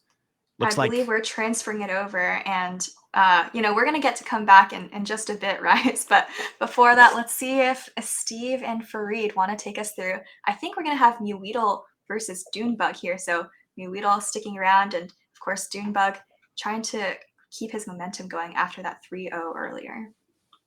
A spectacular matchup in store, a spectacular caster pair coming at you.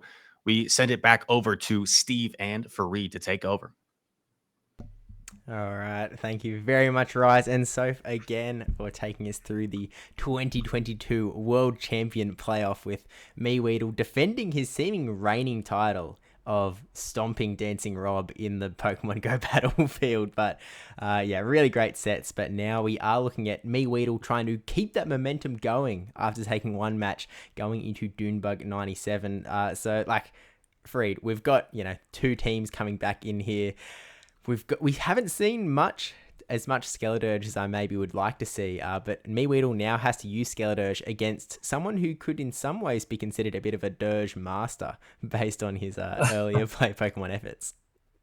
Yeah, those are some really exciting games from MEweedle and from DancingRob. We actually saw both players run teams that were ABA weak to certain Pokemon on their opponent's side.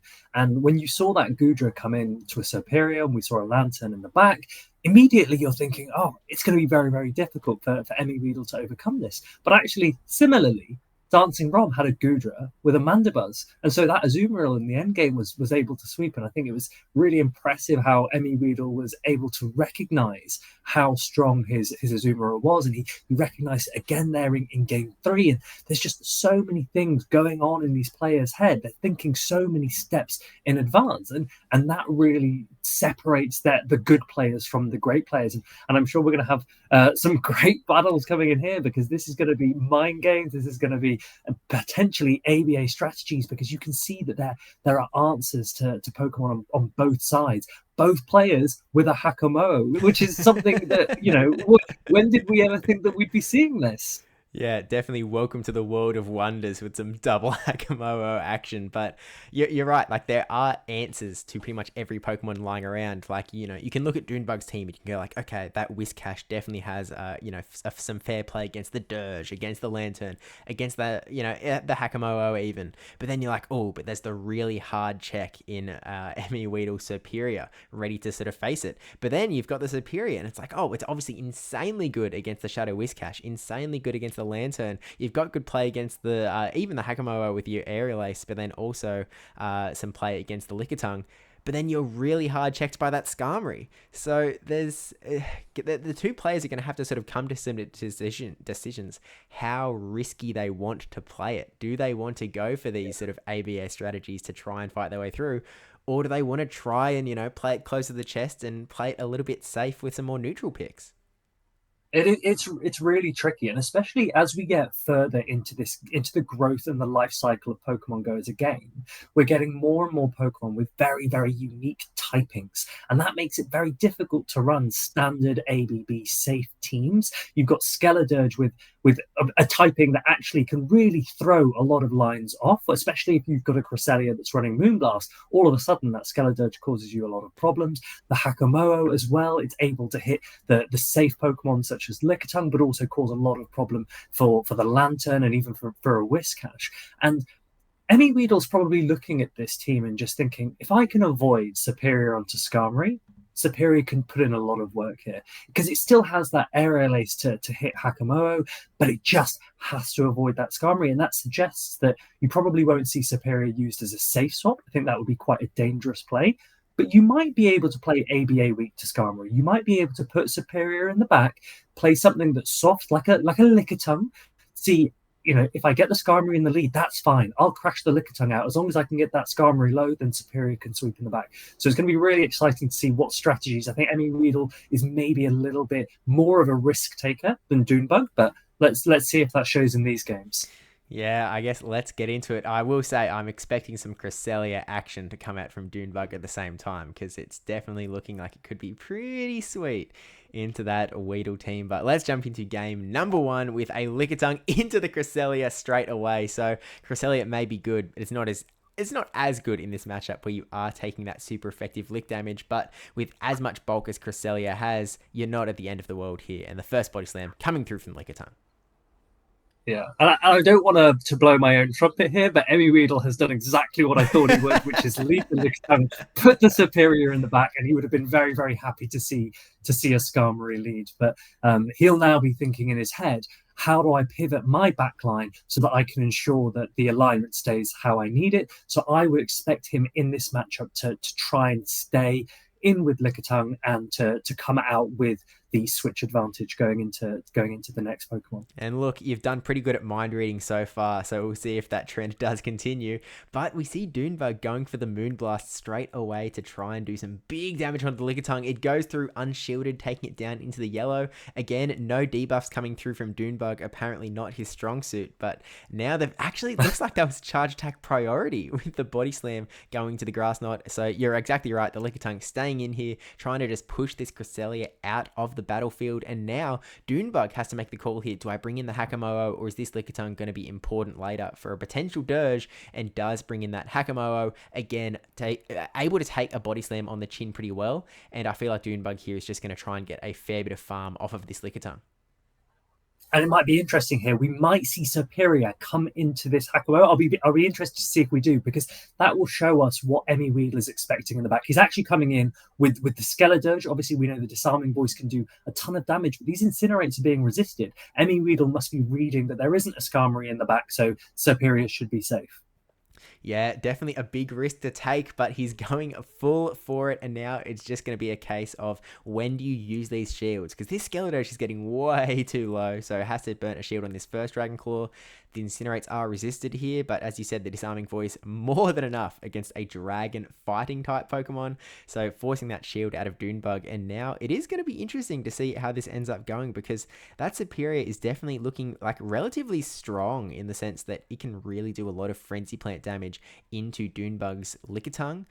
But MEweedle actually burning the shield here. He's thinking that he may need this Skeledirge. Oh my gosh, and the double swap out as well with the Licky into Superior. But now the Superior has the shield disadvantage, which could be pretty dicey for MEweedle. Yeah, that is going to be tricky. And I was curious to see, was Dune Bug looking to win the matchup so that Hakamo could maybe debuff the Superior? Obviously, the Superior doesn't really want to try and Vine Whip down Hakamo, but it was in a range where it could have been a bit uncomfortable for both players, and it might have been a really, really tight one. But yeah, you have to say, Dune Bug just knows exactly what MEweedle is planning. That's an incredible call. He's now letting a Frenzy Plant go through, which does a ton of damage, but he still has that shield, and the Lickitung looks like it could be in a comfortable position here. Yeah, honestly, that huge call on getting that Aerial Ace to come through has really put Dune Bug in a position where he's able to farm up so much energy for these body slams, throw this one that is enough to take out the Superior, and now is actually just going for a full lick down by the looks of it to take out the Dirge. Even got up to the Power Whip. Was not necessary, but still able to take out the Dirge in the end and secure game one. Those are some pretty close games, and you might beg the question. MEweedle might look back on those games and think to himself, would it have been different if I had come in with the Superior, for example, on the Hakamo? Because obviously the Lickitung damage, the charged attack pressure, Skeledirge can tank that quite well. Whereas the Incinerates, they were almost wasted on the Hakamo. It would have been a lot better to get those Incinerates off against the Lickitung. They do a lot of damage, and you really want to make the most of all of that damage. So it was a little bit tricky there for Maxwell, and Dune Bug able to call the Aerial Ace bait. That was pretty big. And he just, again, we've said it before in previous of his games, he really does look in control. And it's going to take something quite impressive to kind of turn the tables in that regard. Yeah, look, he's yet to drop a game in either his sets against DancingRob and now this first game against MEweedle. But I feel like MEweedle has the sauce. He's got the potential. He was able to get in Dune Bug's head just enough to be in that game go like, okay, I don't think he's brought Skarmory into this matchup. He at least had that identification, the correct identification. Like, okay, that isn't there, so I'm going to play it this way. Didn't end up working out for him in the end, and you might be right that the Superior come in may have been the play to try and get that advantage that he needed to put that pressure back onto Dune Bug.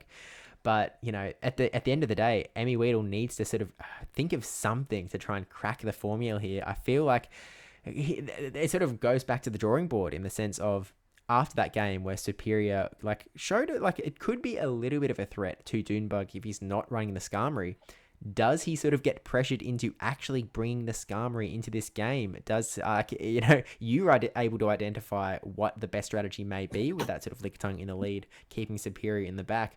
Dune Bug, maybe on that same level, able to identify, that could be a strategy that he wants to use again.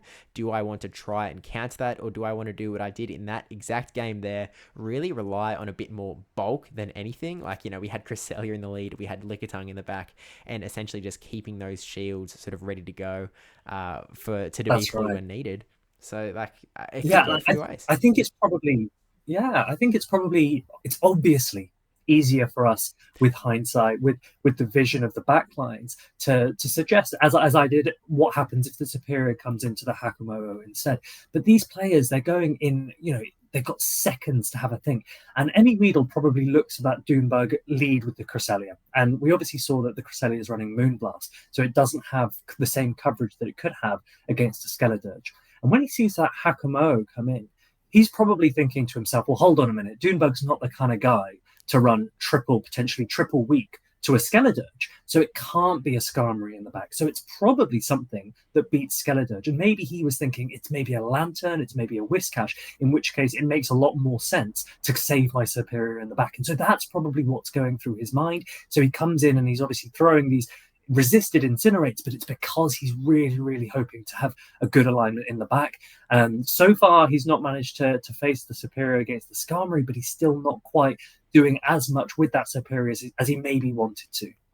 Yeah, I think that's actually probably like the exact right call there. I think that is what was going through his head. You know, that really strong identification of, at least I can't speak to MEweedle, but I know that Dune Bug 97 is the type of player who actually does go back and sort of watch the tapes, in terms of he goes back and watches people's previous runs. He tries to understand their strategies. He tries to understand how they sort of play, how they pick their teams, which I remember him saying that was something that he actually did quite a bit going into the Sylph World Championships when he ended up becoming world champion.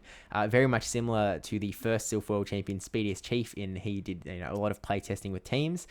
Dune Bug didn't have that same advantage. They didn't know teams in advance, but he was still able to go back, look at their strategies, try and learn from his opponents to see what they would do. And so maybe, MEweedle does, Dune Bug has been, let's say, on the main stage quite well enough for people to be able to see what his sort of strategies are and where he might try and go with it. So I think that definitely may come in handy for MEweedle here. But again, Dune Bug able to do it right on back, watching MEweedle run through the Seniors World Championships and so many tournaments since then, where he's performed, like he came back and like won his first regional after Worlds, right? Like that was MEweedle's come through. So definitely both battlers have got a lot of information on the other. So I guess at the end of the day, we're just going to have to jump into battle number 2 and see where they want to go with it. But let's see what they do. Let's do this. Okay, so this is actually quite a good lead for Maxwell. MEweedle is perfectly happy to see a Skarmory here because he knows he's got his superior in the back. And we obviously have that benefit, and we can see that superior could put in a lot of work. And actually, it doesn't really matter for Maxwell what the alignment is going to be in the back. So he's just going to stay into this matchup, see how Dune Bug plays it, and then basically make decisions based on what he's seeing. So I would expect throw a play rough, and maybe you could just go into your own Lickitung here. That would be a pretty comfortable play for MEweedle. Yeah, it's sort of like that strategy as old as time of doing a bit of chip onto the Lickitung and then swapping in your own Lickitung, knowing that you're going to have the advantage here in that their body slams aren't going to be able to catch up to you. Even though they've got more energy, you're just going to have that health advantage. And so it is really up to Dune Bug what he wants to try and do here. Does he want to sort of try and swap out early, keep his Lickitung around? Does he do the sort of classic strategy of keeping a body slam loaded, ready to go for a last minute ditch attempt, like we saw DancingRob attempt to do a little bit earlier in the stream, or does he just sort of let the Lickitung go and bring something in afterwards to try and get a farm down on MEweedle's Lickitung? It's one of those things that you've got so much time to think about it. These Lickitung matchups go for so long. You've really got time to think about the strategies, think about what they might have in the back, and think about what you actually want to do. I think it could be a bit tricky here. Now that the Skarmory has landed the Brave Bird on the Azumarill's health is relatively low. Now, in the same way that Superior doesn't need shields against the Lantern, Skarmory doesn't really need shields against the Superior. So Dune Bug, if he recognizes what the backlines are, he could commit his shields for the Skarmory to take down the Azumarill, and then Skarmory has a brilliant end matchup against that superior in the back. So it's going to be quite interesting to see the way in which MEweedle navigates his low health Azumarill and takes down that Skarmory. Yeah, I mean, look, he's actually been able to take the Lantern down pretty solidly here, but which is a little unfortunate when MEweedle is sitting on that superior. It's like, oh, maybe I could have used that farm, but yeah, this is the spot where he's going to be able to bring in his Azumarill. He's going to be able to get one charge move. He can potentially sort of burn his shields and try and get to a second Ice Beam, but Dune Bug is going to be able to burn both of his shields, potentially even force a bit of a full farm down of this Azu, and will just have so much health going into that superior. This is looking really strong for Dune Bug going into the back line, because this Ice Beam, after it gets shielded, I don't think that Azu is going to get to it. Just not even able to get to that second one. So Dune Bug with a shield up against a superior. I'm not sure how much that MEweedle can do here. Yeah, I don't think it matters how good of a player you are. This is not the matchup that you want to be in, but this just goes to show how well Dune Bug is using and maneuvering around with his Pokemon, and really the strength of that Skarmory. It received a nerf on Sky Attack, it received a buff on Steel Wing. Its place in the meta was always going to be questionable, but look at how dominant that he's able to use it there. When you land a Brave Bird is one of the most efficient moves in the game. It does so much damage. And he recognized, if I can land this Brave Bird, I can save the shields for a Skarmory a little bit later. The Superior is probably coming. Dune Bug is recognizing all of these things in real time, and it's incredible to watch. Yeah, it's truly like if these are one of those moments where like there's some players that are just a cut above the rest, and like these, I mean, the world champ difference is very much there, and Dune Bug is one of those guys that is able to just do all of these calculations so quickly. I mean, it's something like you look at a completely different ball game, VGC for example, and they've got they've got time in their games. There's literal timers to pick every single move. They've got some calculation time. In Pokemon Go PvP, it is so fast paced. Again, there is technically a decision you can make every single half second, and even in that pressure, he's able to sort of push through and actually figure out what needs to be done, how he can try and make it happen, and seemingly has done it every single time so far in this tournament, and so many others. There is a reason why he is the world champion with the most regional sort of medals hanging around his neck, and this is definitely the reason why, because he's got that identification. And as we sort of said before, MEweedle, like he's such a talented battler in his own right. He took out the previous world champion Brawl. He took out the previous world championships. He's done so incredibly well through the Play Pokemon circuit and beyond. And like he has the ability to try and take down Dune Bug here. He just needs to find a way to get through, which is apparently easier said than done against Dune Bug. Yeah, I mean, it's just there are a lot of players that have been in form recently, but there's been no one quite like Dune Bug. And we keep using this word dominance, but because it's so true, the way in which he can mow down opponents, and these are like top class opponents as well, and he's able to do it in such a fashion where he's reading these teams, but he's also playing perfectly. And sometimes it's difficult as a caster to, when you're watching these really fast-paced battles, to identify, and try and help describe what must be going through the players' minds. And when you can call it, and you, as a caster, when you say what does happen in advance, it obviously feels great. But there are so many times that all of a sudden they pull out something that you're like, that's so many levels above what we were thinking. It's just like, how are these players able to do this? But Dune Bug is making the games look easy, and that's what's incredible. These games look so easy for him, and these are not easy opponents. So, wow, it does speak wonders. Yeah, it's a world of wonders in its own, based on how well he can perform here. It's truly incredible to watch, and I'm very much looking forward to Game 3. But speaking of Game 3, like, how does MEweedle sort of tackle this problem? Because, like, he's just not able to sort of get that push through. I feel like it's even hard to catch Dune Bug off guard, because it just feels so much like he's prepared for every outcome. I don't see, like, there's no obvious, like, oh, if he just does this, then does this, then does this, he'll be able to win. Like, the only way you can sort of write that script is if you go, okay, he's going to have the Skarmory in the lead against MEweedle's Lantern, and then he swaps into the Whiscash, and he swaps into the Superior. But, like, Dune Bug is just... I think he never runs a team that can lose that hard. He never runs a safe swap that is going to get hard counted. He never sort of puts himself in that position. He's always got either a neutral lead or a neutral safe swap that he can just try and soak up, either wait the timer out or sort of prepare himself to be able to come in with a little bit more dominance. It seems like, and maybe this is, again, just that amount of control he has over the game, but we haven't seen him yet in a spot where, like, oh, if this happens, he might be in an absolute dire disaster, because he's just built his teams in that way that he's got a way out at all times. Yeah, that's right. And we've seen a Cresselia lead from Dune Bug. We've seen a Skarmory lead. MEweedle might be thinking to himself, okay, is it time to bring out the Skeledirge? It really doesn't want to see a Lantern. It doesn't want to see a Whiscash, but a good Skeledirge can hold its own against the Lickitung, despite the super effective lick damage. And that Disarming Voice can basically one-shot a Hakamoto.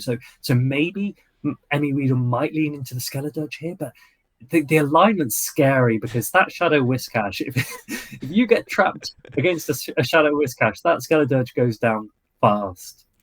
Yeah, and it sort of just clicked to me that like maybe that exact pressure is why, you know, we saw when DancingRob took on Dune Bug, he ended up in these Mandibuzz versus Lantern situations, and I think it might just be that like, look, I'm gonna have to try and beat this guy. I'm gonna have to take a dice roll. I'm gonna try and do what I can to try and get that advantage because it seems like it might be necessary. So it may very well be time for the Dirge, but let's get into game number 3. MEweedle, this is actually his last chance to try and win the World Champion Brawl this game. You know, he lost his first set up against ItsAXN and then was able to take the set against Dune Bug. He needs this set against Dune Bug to... Actually, no, it's 2-0. So actually the last game in the World Championship Brawl. So let's get into game number 3.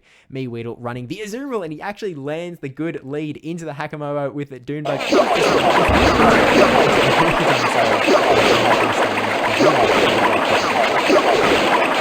think that this is exactly what MEweedle wanted to see. He must be so relieved that he got the lead there. Dune Bug actually quite encouraging to allow the easy chip and dip, but Maxwell now has shield advantage with his Lickitung, so he's not going to let the switch clocks misalign too much because he needs to ensure that the Azumarill is able to come back. The problem is that we can see again is the Azumarill has so much work that it will need to do because you need it to do both the Hakamoa and the Skarmory. That superior actually needs to be up against the Hakamoa. We can see that, but like MEweedle will now be having to calculate whilst the players exchange body slams, he'll have to be working out, hold on a minute, I've not seen a Skarmory in the lead. There's the potential for a Skarmory to be in the back. How do I play around it? Yeah, it's so difficult to just have to do this in the moment when you are up against these world-class competitors. And, you know, now he's just facing down the barrel of this Lickitung with so much health still to go.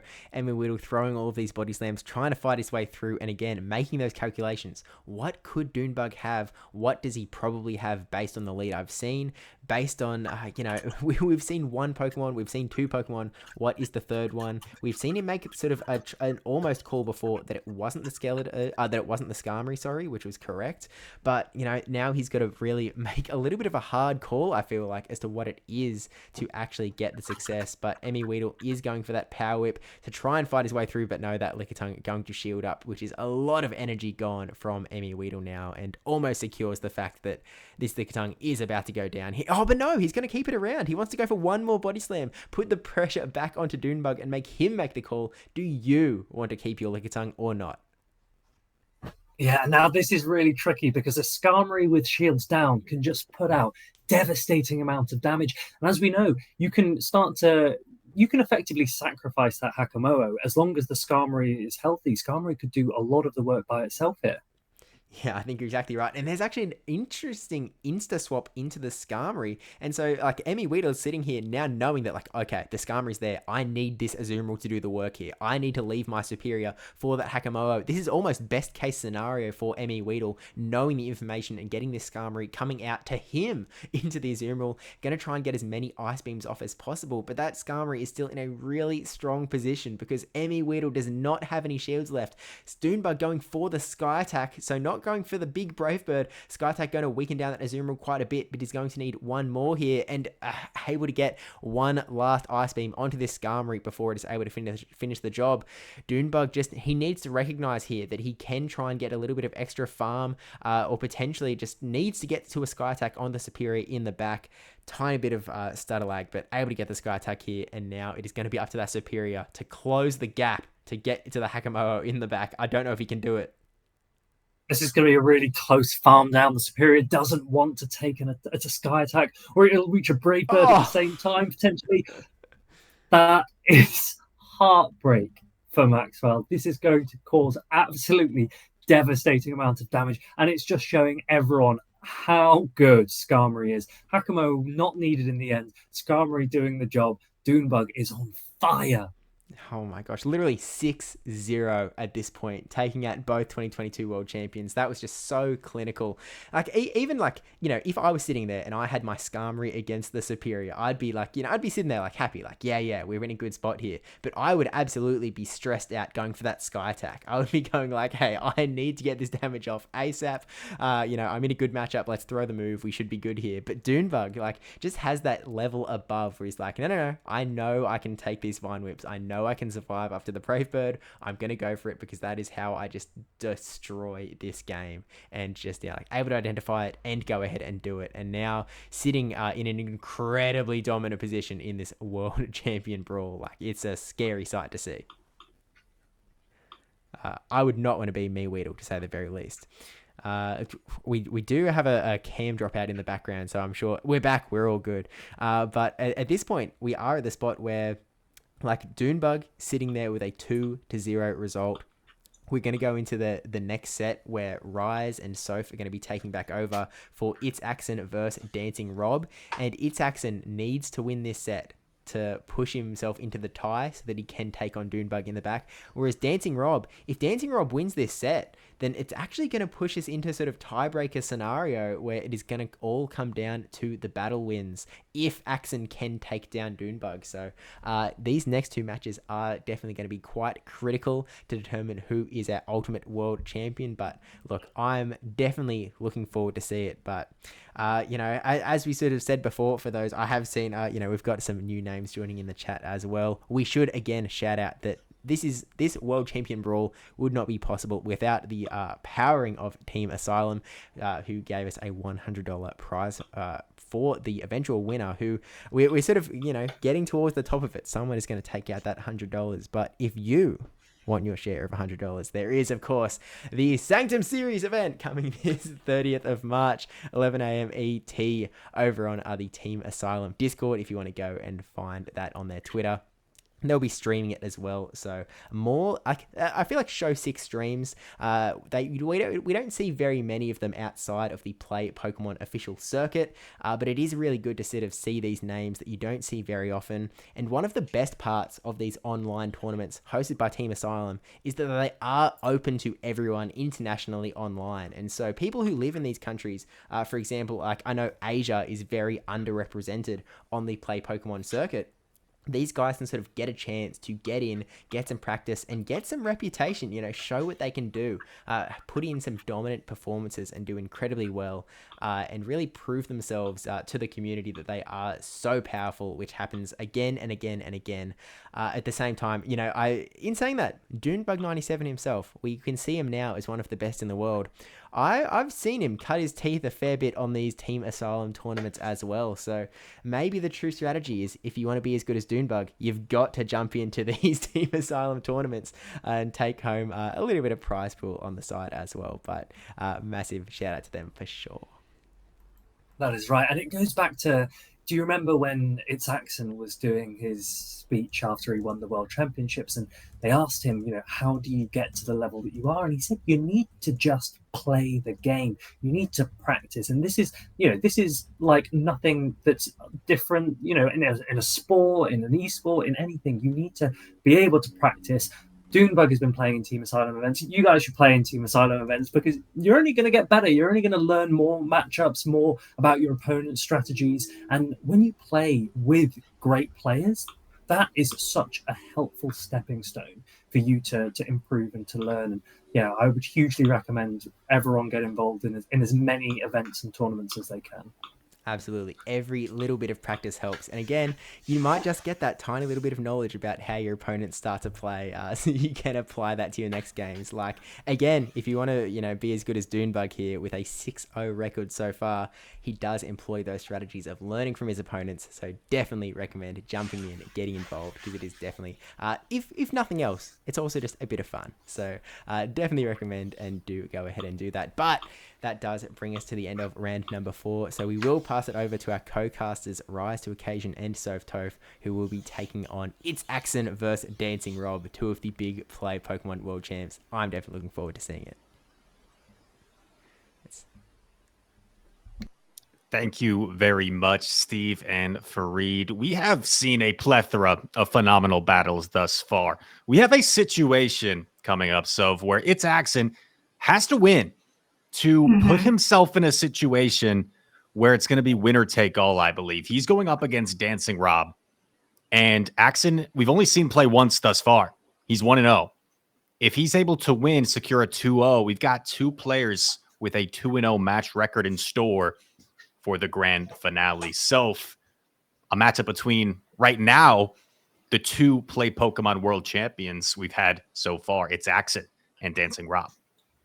That's right. And just like you said, the result of this match kind of determines what the might determine who the actual victor is, depending on the outcome of that sixth matchup, of course, which will be ItsAXN versus Dune Bug. So like you said, if ItsAXN wins this, it's whoever wins the next one, 2-1 or 3-0, it doesn't matter. But I think if ItsAXN loses this, he might have to sweep Dune Bug 3-0 in their head-to-head match to actually have a chance at winning the whole thing. So it's going to be interesting. Before we get into the actual battles, do you want to take us through these teams, Rise, really quickly? Yeah, it's been a minute since we've seen ItsAXN in action. We casted his first battle of the day. That was the first match we showcased on stream.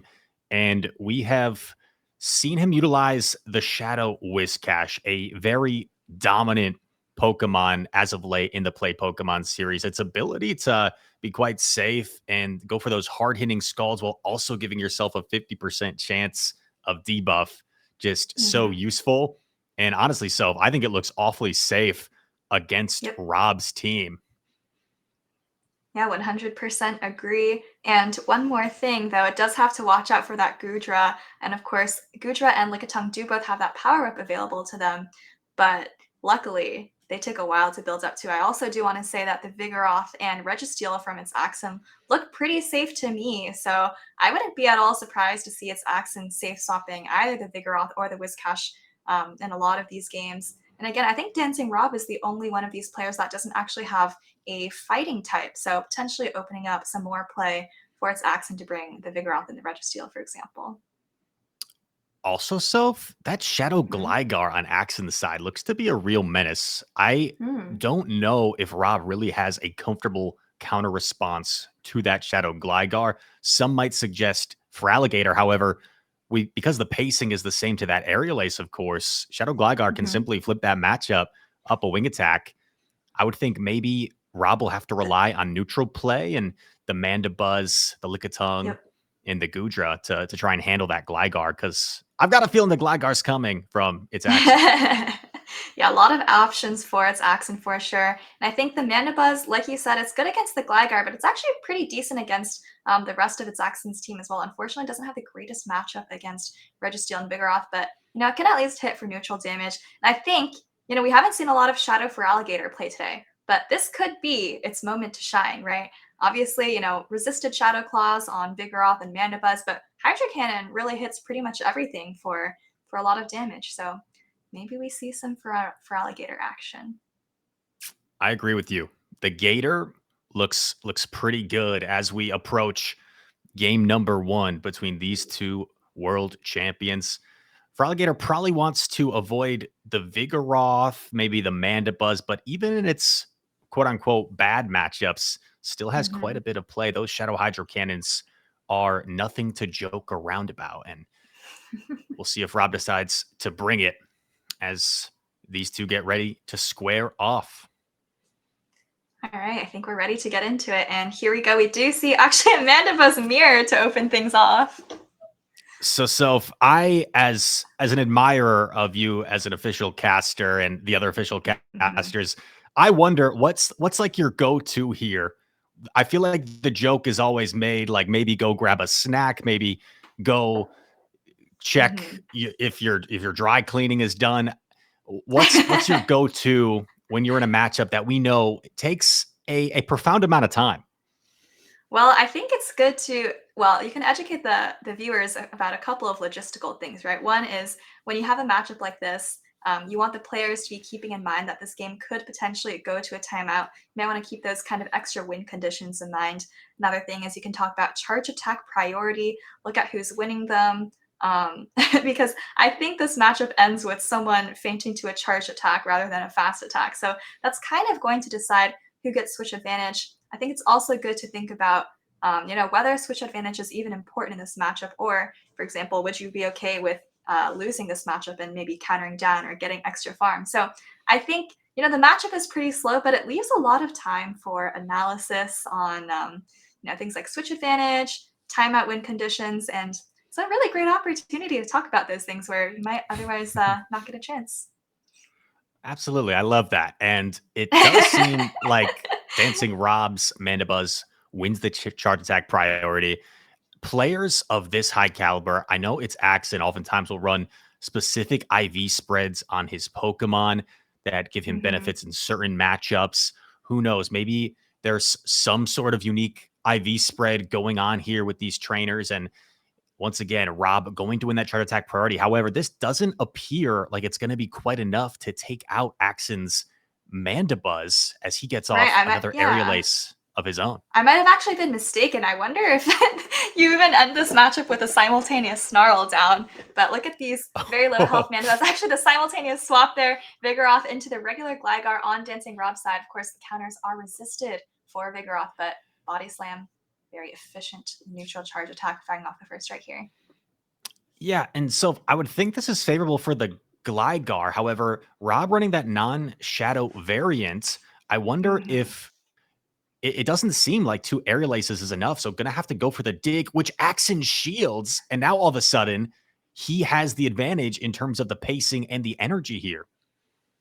Yeah, almost at 2 body slams here. I think Gligar can still take this, still get to 1 charge attack if he wants to. Looks like he's going to let it go. Maybe kind of hope Goodra can close things out, but you're getting very low here. And of course, ItsAXN did bring that Registeel in the back, which is, going to be heavily resisting those Dragon Breaths.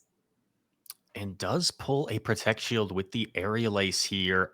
And DancingRob going to get off the dig right before fainting. I do believe the Vigoroth should hold on here, but it's going to put it awfully low.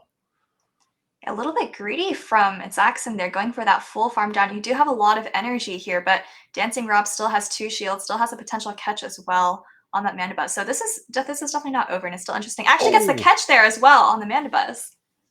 Yeah, a beautiful catch from Rob. I mean, Axen, his Vigoroth is so low, right? He's kind of forced into throwing energy. So a pretty safe play, in my opinion, from Rob as he makes the catch. And reading what the back Pokemon is. So if he knows what he needs to invest in, it's not the health per se, it's the shields.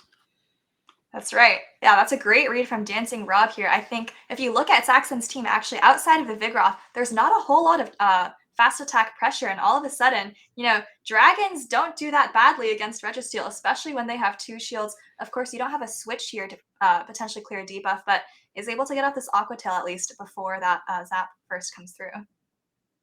Yeah, the Aqua Tail receiving that slight buff in terms of its damage this season. Gonna slowly chip away at this Registeel. Zap Cannon coming through. Axen wants to go for that attack debuff to try and keep his Registeel around as long as possible. Normally, oh wait, is that the timer? The timer already? Oh, honey, you still have a little bit of Mandibuzz. And if you are not aware, when the timer comes out, 2 Pokemon beats 1, no matter what the situation is. Soph, wow. We were talking about it at the start of the battle, and you made the call when a long matchup plays out like the Mandibuzz mirror, the timer may come into play. I forgot about it, but the timer did come into play, and Axen able to steal game number 1. Unbelievable. Yeah, it wasn't looking great, I have to say. I mean, DancingRob still with multiple shields in the end game. ItsAXN with, a Registeel with just doesn't have a lot of fast attack pressure, but, able to pull it out with saving that Mandibuzz. And I think we were pretty excited to see that catch from DancingRob, but actually kind of ended up costing him, right? Like you said, it comes down to the number of Pokemon you have left. And if they're equal, for example, if DancingRob had still had the Mandibuzz, it would have come down to health. And I think the Goodra was looking pretty nice and bulky out there still. So might have actually cost him with that catch, surprising as that sounds. Yeah, that's a great point. And it's not often you see matches go to timeout in the Open Great League, especially when there was still a shield around. There was still a decent chunk of health on both Right. Pokemon. I feel like normally when you see the timeout, the game is like about to be over anyway. But Right. that timeout came up relatively quickly in terms of how much health was left on those Pokemon. So an unexpected result there, perhaps, as Rob seemed to be in a favorable spot, but Axen able to save the Vigoroth and steal game number 1. Right, and we did see ItsAXN fouling that Vigoroth a lot, right? Investing both Protect Shields. I don't know if he lost count or if he was just okay taking that dig at the end. But, came out of that matchup with a lot of energy. Vigoroth able to take out a Gligar as well. So I expect to see him, sticking with the Vigoroth as we move forward in the series. Absolutely. Incredible game to start off this series. Axen with the 1-0 advantage. We shall move on into game number 2. And as we expected, we saw the Gligar, we saw the Vigoroth, and Registeel didn't have to knock out the Goodra in the end, just had to stick around long enough to stall that clock and lift Axen to victory. That's right. I do like the Mandibuzz as well for DancingRob, so hopefully going to bring it again, and maybe if you get into Mirror, going to be a little bit more aware of those timeout win conditions at the end. But I think we're ready to get into this next game. Lots of bulk on both of these squads, and we see an interesting matchup for Alligator making his debut today, and Axen doesn't want to stay in that matchup. He goes straight into the Vigoroth and is going to be forced to shield a Hydro Cannon right off the bat. Yeah, I like saving the Registeel for later because you definitely do better with shields down than up. But I like DancingRob basically getting a shield for free, unpunished, swapping out into the Goodra. And Goodra, very bulky, going to be able to take this Body Slam, no problem. Lets it go. Probably going to build up just a little bit more energy before throwing a charge attack. Looks like the next Body Slam actually does threaten the Goodra, though, so probably going to put up a Protect Shield here.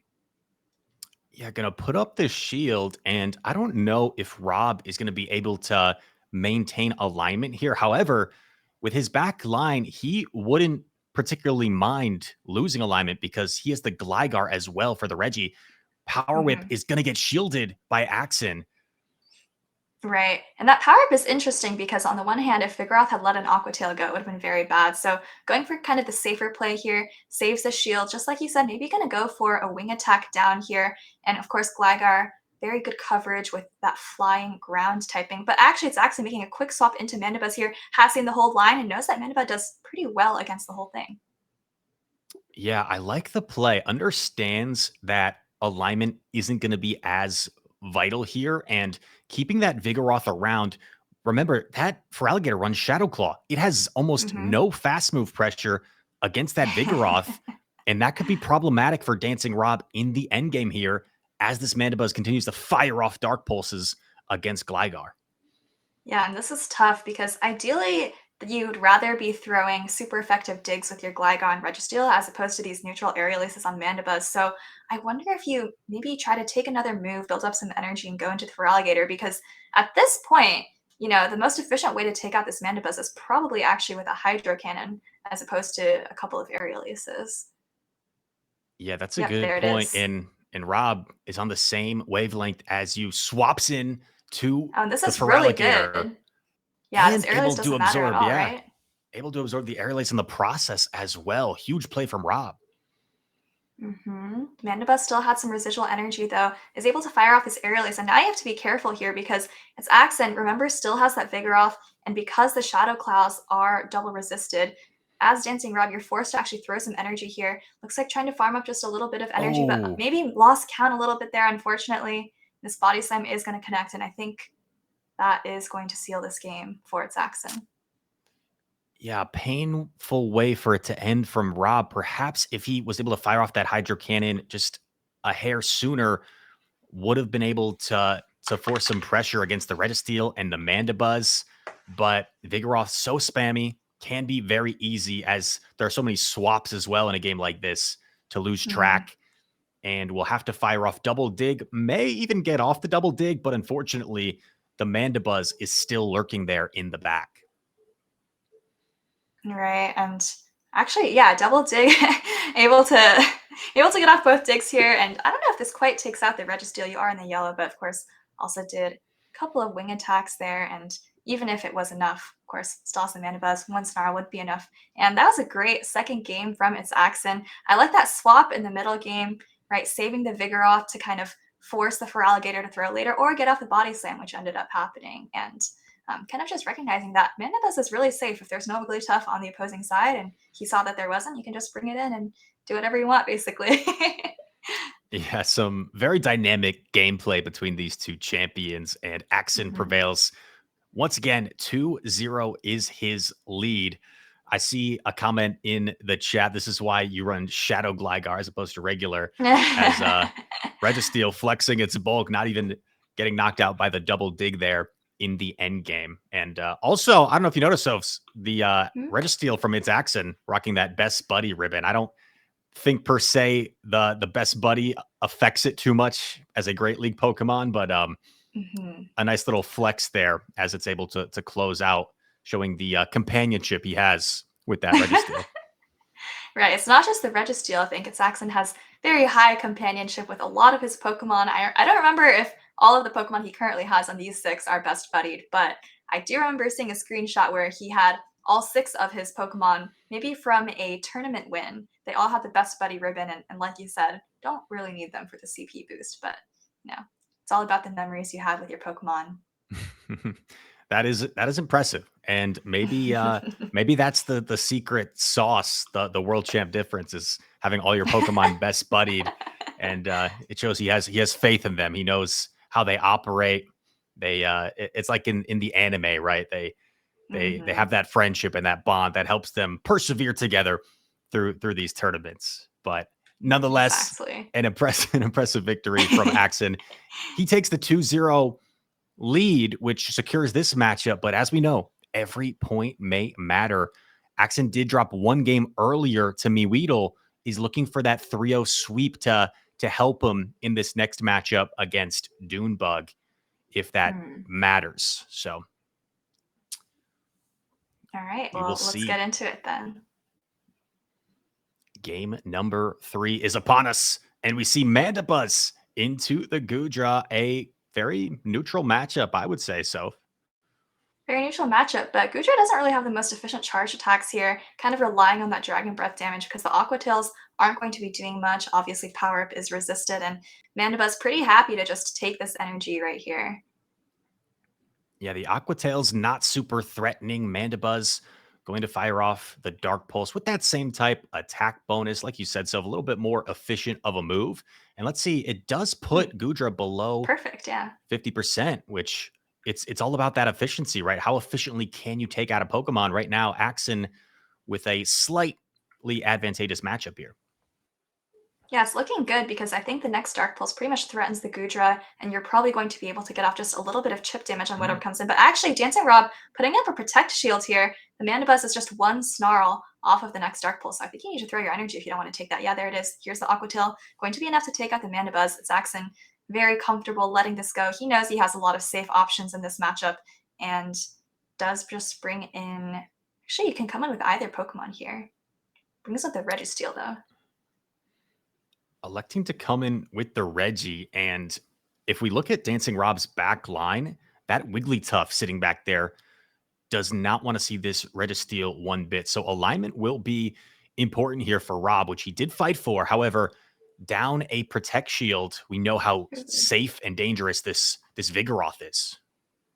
Right, and it's Axen. I like that play, actually, taking the energy on Registeel, not bringing in the Vigoroth, because it's, of course, very difficult for Registeel to farm things down. But now met with the Wigglytuff, which, of course, like you said, very happy to be avoiding the Registeel. But now Vigoroth, of course, it's a pseudo fighter, but you're not taking super effective charms.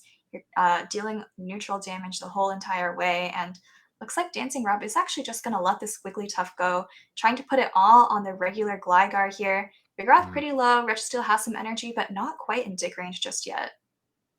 Yeah, and not even getting to an Icy Wind is unfortunate for DancingRob. Would have been maybe a little bit more comfortable trying to get rid of this Vigoroth, but now this does not look like a comfortable wing attack down. You're going to have to take some damage here from these body slams, and Rob's Gligar has so much work to do.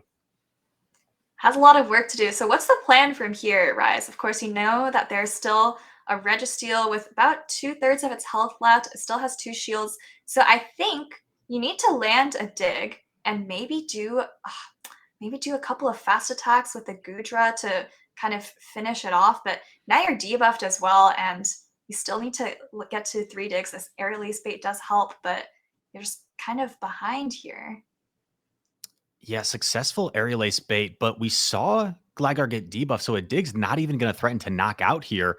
Going for the potential catch opportunity, but Axen doesn't fall for it.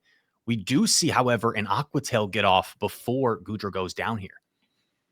That's right, but the Registeel does still have a shield, so all you need to do is lock on down here, throw either of these charge attacks, and I think that is going to be enough, as long as you tap the charge attack there, of course, for that charge attack priority event. But it's looking good for ItsAXN to take this final game number 3 for the sweep. Yeah, perhaps too little, too late for DancingRob here. Zap Cannon going to knock out the Gligar, and ItsAXN with a dominant 3-0 victory. You know, after that crazy game 1, maybe Rob was a little bit beside himself, feeling like he was in a good position. Who knows? Right. I saw Rob lurking in the chat. I don't know if he was aware that the timer was going to be an issue in that end game, but Axen getting it done in multiple ways. So, I mean, first game was kind of crazy with the timer, and then the latter 2 games, one was more about being dynamic and switching. The third game was more about just getting that shield advantage and setting up his Vigoroth to put in a lot of work with that shield advantage. Yeah, I like that call out because, of course, if you want to win as many games as you can, you have to be ready for as many win conditions as possible. So like you said, with the timeout, of course, in game 1, maybe was aware of that and, maybe played to it a little bit. And then, like you said, kind of relying on the safety of that Vigoroth, the safety of the Mandibuzz, kind of recognizing which of these Pokemon are really safe and can kind of just be switched in to avoid, for example, getting farms down or kind of just save something where it can get more value later. So I think really good matchup recognition overall from ItsAXN in the series. I 100% agree. And as my fellow American caster, it looks like our fellow Americans are dominating here in this world championship brawl. Dune Bug, as we have talked about, hasn't dropped a single game here in this tournament. 6-0, Axen 5-1. And this sets the stage for a final matchup where it's going to be winner take all. If Axen wins, I believe how that would play out, even if it's a 2-1, he would have the 3-0 match record over Dune Bug's 2-1 match record. So this is going to set up an Axen versus Dune Bug final. Whoever wins the match wins the bragging rights, wins the $100, and wins the championship brawl. I think it's a really good opportunity for us to see. Of course, all these battlers are very top tier, but like maybe 2 of the top battlers in North America, let's say for now. Also 2 very top streamers on Twitch recently. Highly recommend you check both of them out. It's a really good opportunity to learn from some really high level battlers, and ItsAXN even streams some Show 6 content sometimes. So 2 really great battlers. Like you said, winner takes all. So let's send it over to our friends Steve and Fareed to see how it all goes down. Thank you so much, Rise and Soph. Such a solid, I know that we've been talking about Dune Bug a lot, and I think that's because, Fareed, both of the matches that we've seen so far have been Dune Bug, and apparently it's 3 for 3, but ItsAXN definitely just on an absolute tear himself, and, we're left, these 2 guys are the only 2-2-0. I know, we have to remember that ItsAXN, you don't win the World Championships by accident, and he just continues to show how accomplished of a player he is. I'm really excited to see these games now.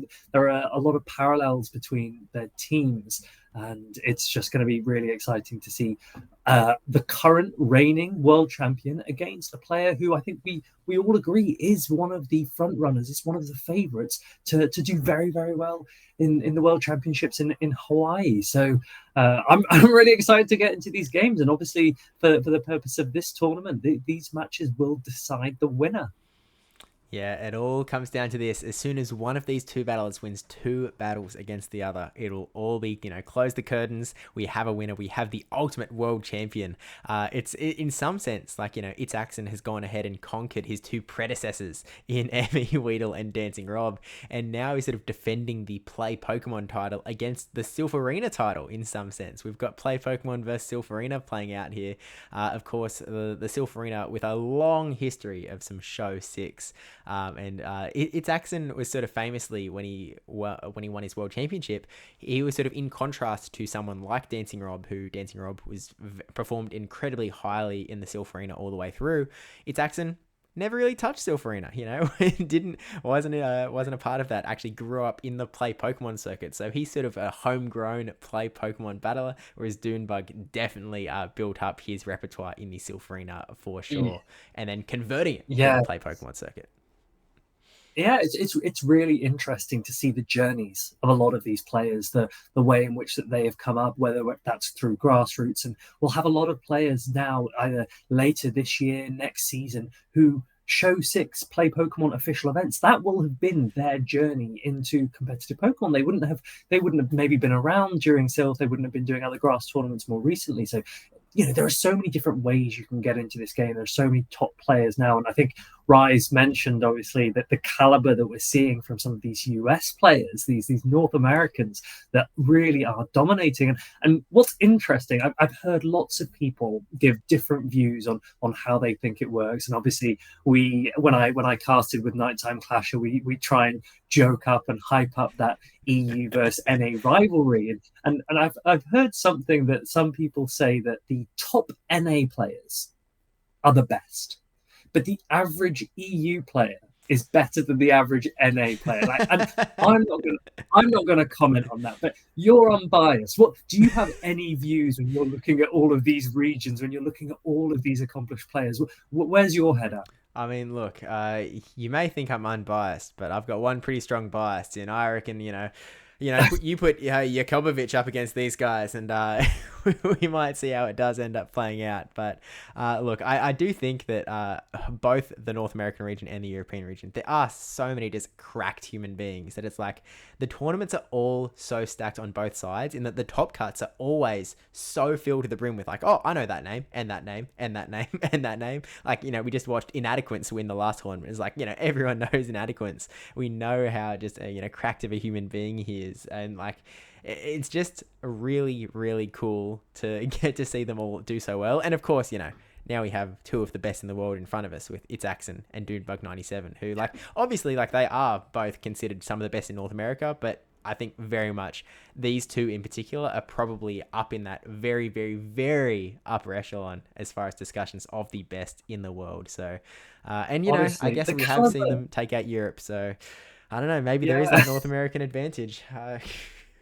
Well, we've got EUIC coming up, and I think everyone will be tuning into that to see how a lot of these players that are coming from abroad will do in EUIC. But honestly, the caliber of players we've got across the world at the moment is just incredible. It's so warming to see as people who want this game to grow. When we're talking about Jakobovich, when we're looking at LATAM and we're seeing the runs of people like LNDS Argef, and then when you're looking at the Go Battle League leaderboards, and you've got these players, you've got the Japanese player base, you've got the Indian player base, and actually I think Dune Bug and MEweedle will both also be raising their hand out, consistently ranking really highly. There are so many players everywhere at the moment that I don't think you can actually, with any certainty say this is the best region. The quality everywhere is so great to see. Except for Australia, number one for sure. But other than that, with that said, I'm definitely looking forward to these two sort of repping that North American region and seeing who is going to come out on top. Taking a look at the teams now, we've seen these guys both battle through 2 sets of 3 so far. They're both running that Shadow Whiscash. They're both running that Cresselia. They've got pretty different teams outside of that. They're both, Dune Bug running a Skarmory as his flyer. ItsAXN running the sort of double flyer of Mandibuzz and Shadow Gligar getting that sort of anti-steal coverage, but not anti-steal when it comes to Skarmory. We also have the Hakamo from Dune Bug against sort of ItsAXN's fighter of choice being the Vigoroth, which is always, another interesting matchup where, the body slam spam is coming through. The only super effective damage is going to be coming from the Hakamo's Brick Break to try and sort of get that big damage through. And then you've got the Registeel, who's got actually pretty good matchups against most of Dune Bug's team. And I think in some sense, we're again in one of these scenarios where there's hard counters all over the place, in the sense that the Registeel is really strong, but then there's a Whiscash. The Whiscash is really strong, but then there's a Cresselia with Grass Knot. I feel like, maybe some Pokemon like Gligar looks pretty strong in general from ItsAXN. But again, you've got counters, so it becomes a little bit tricky. It is tricky. I think one of the things that highlights to me when I look at this just on paper is that Vigoroth has a lot of play for its accent here. And so I wouldn't be surprised if we see quite a lot of Vigoroth, because even though the Hakamo has the ability to hit with super effective Brick Break, for example, because it's running Dragon Tail as its fast attack, it's not the same as being countered by an Annihilate or by a Poliwrath. It is actually a much more open matchup. And so I also think that the Shadow Whiscash also has a lot of play. Like, we can see that the amount of damage that Mud Bombs can do. So even though the Scald would be resisted by that Hakamo, the Mud Bombs can start to add up. And the two Scalds, we know, can take out a Lickitung. It can cause trouble for a Cresselia if you start to get the debuffs as well. So I'd be interested to see if Axen goes with something like Cresselia or something strong to Hakamo in the lead, and then uses the Vigoroth and maybe the Whiscash as more neutral, more well-rounded. You're not desperate for alignment, but at the same time, you can hard punish a Lickitung safe swap. You can hard punish a Lantern in the back, for example. So yeah, I'm very, very curious to see how these world champions pitch against each other. Yeah, I mean, look, you do mention the Whiscash Scald. We've seen Dune Bug not very lucky with his debuffs so far in this tournament. Maybe he's saving it all up for these battles first. It's Axen. So let's jump into the very first battle of essentially this grand finals of the World Champion Brawl, powered by Team Asylum. It's Axen versus Dune Bug. Let's get into it. Game number 1 with Cresselia into the Lantern. The Grass Knot's definitely looking incredibly powerful here. Up against the Lantern, we have the Registeel and the Vigoroth in the back, facing down what could be a bit of a scary backline with Cresselia and Hakamo on Dune Bug's side. Yeah, I mean, I think this is a pretty good position for Axen here, because when he's ready to, if he needs to, he can come in with the Vigoroth. If he wants to bait out that Hakamo, Dune Bug will really need to be thinking, what has Axen got in the back? Am I going to be baiting out? Will I match up for the Lantern? And he will need to think about which Pokemon he really wants to commit his shields to, because if Oh, it looks like we've temporarily lost Fareed, but regardless, we've got the Cresselia versus the Lantern here. The Grass Knot almost at the back-to-back, but the catch into the Hakamo, resisting the Grass Knots. This is definitely a little bit dire for its Axen. A lot of energy down the drain, and now he is actually also running Future Sight instead of Moonblast, so he doesn't have that massive super effective damage that he could otherwise. But actually getting a shield out of Dune Bug here, really unfortunate for him that it is in fact that Grass Knot. So really nice bait from Axen and a swap into the Registeel. That's right. And the Registeel is quite an interesting one here. You're bringing this Registeel into a fighting type, but because you resist all of that dragon type attacks, it's only the Brick Breaks that are really threatening you. You don't need to shield the first one, so you've still got 2 shields, and you can basically knock out this Hakamo with these Focus Blasts. Yeah, I mean, it's a really scary prospect whenever you're facing down the barrel of these huge charge moves coming through. Dune Bug shielding up that Focus Blast from the Registeel, and now just going to try and pack on those defense debuffs onto this Registeel with the super effective move that's actually going through. Brick Break doesn't do a ton of damage, but when you're up against a Steel type, that is really bringing it down quite low. And Dune Bug just trying to make sure that Axen can't get another charge move, throwing the Dragon Claw, which should be enough pretty confidently here with a defense debuffed Registeel. And now the question becomes, what do you bring in here? Because there is still a full health Cresselia in the back. So ItsAXN going to try and bring in the Vigoroth, and an attempted catch potentially there into the Lantern, but ItsAXN keeping his cool on a catch of his own into the Cresselia, taking the Surf on the chin. This is really setting up ItsAXN's Vigoroth to perform incredibly well here in the back part of this battle. Yeah, that's right. Axen really is committing to the Vigoroth here. And to be honest, Dune Bug really did need to throw, because you can't let that Cresselia get to a grass knot. So although it was a brilliant catch from Axen, Dune Bug does need to get this energy out. The Vigoroth now comes in the Cresselia. Is it going to be able to do enough? It obviously resists the counters, but Axen has 2 shields here. He's already got a little bit of energy. This is going to be a tricky position. What Dune Bug can do is get some damage off with the Hakamo. And I was wondering, is he going to go for a Brick Break? But actually, he doesn't think he's going to be able to reach it. So he just goes straight for that Dragon Claw.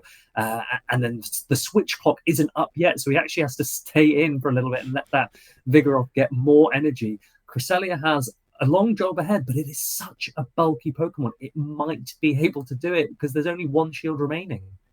Yeah, it's a really interesting spot here. Vigoroth has so much energy ready to go. Like, the body slams are ready to spam. He's still holding onto that 1 shield after burning that last one on the Hakamo. I feel like maybe Dune Bug, he did decide to just go for the Dragon Claw instead of the Brick Break, figuring that it's going to be Cresselia's charge moves. They're going to be the decision maker, not the fast moves. And he's almost up to another Grass Knot. The Body Slam coming in here on the charge attack priority. Cresselia's still going to be take this, but a second one might bring it down just too low. I don't know if it can survive another one. The counter coming through, 1 more charge move might be all that is needed for either player to take this one out, and it is incredibly close here. And the charge attack priority, Vigoroth taking out the Body Slam, taking out the Cresselia, and presumably taking out game 1 here for ItsAXN. Those games were so close. You could see that, like, millimeters in it, and the Vigoroth just had too much energy for Dune Bug. That's the first game that he has dropped, and even then it was down to a charge attack priority event, it's just incredible how well both players are playing, but Axen has the advantage now. Yeah, now I will unfortunately have to jump in here and be bad cop, because there was a match review of this battle, I should say.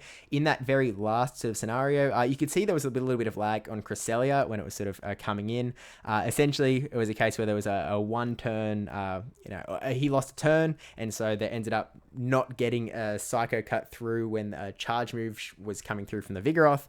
And we saw at the very end there, it coming down to charge attack priority. So Dune Bug mentioned that, well, if the game had been working properly, then he would have had that extra Psycho Cut. He would have reached the charge move essentially 2 turns, I suppose, faster than in reality, in which case it shouldn't have been charge attack priority. And as far as rematch rules for this particular tournament, we are running with Def Wins, and with that knowledge in mind, ItsAXN sort of conceded the battle before it actually, again, I didn't actually see this battle in the end until right now, but ItsAXN sort of conceded. It's like, Dune Bug should have won that battle if the Psycho Cut goes through, if the turns all work out properly. So it actually flips the other way in that Dune Bug has that 1 game advantage in the finals. Not yet dropping a battle. Yeah, well, as I was looking at it, I did think that Dune Bug might be able to get to the back-to-back Grass Knot first, and obviously the way that it played out from where we were, it went the other way. But that's obviously so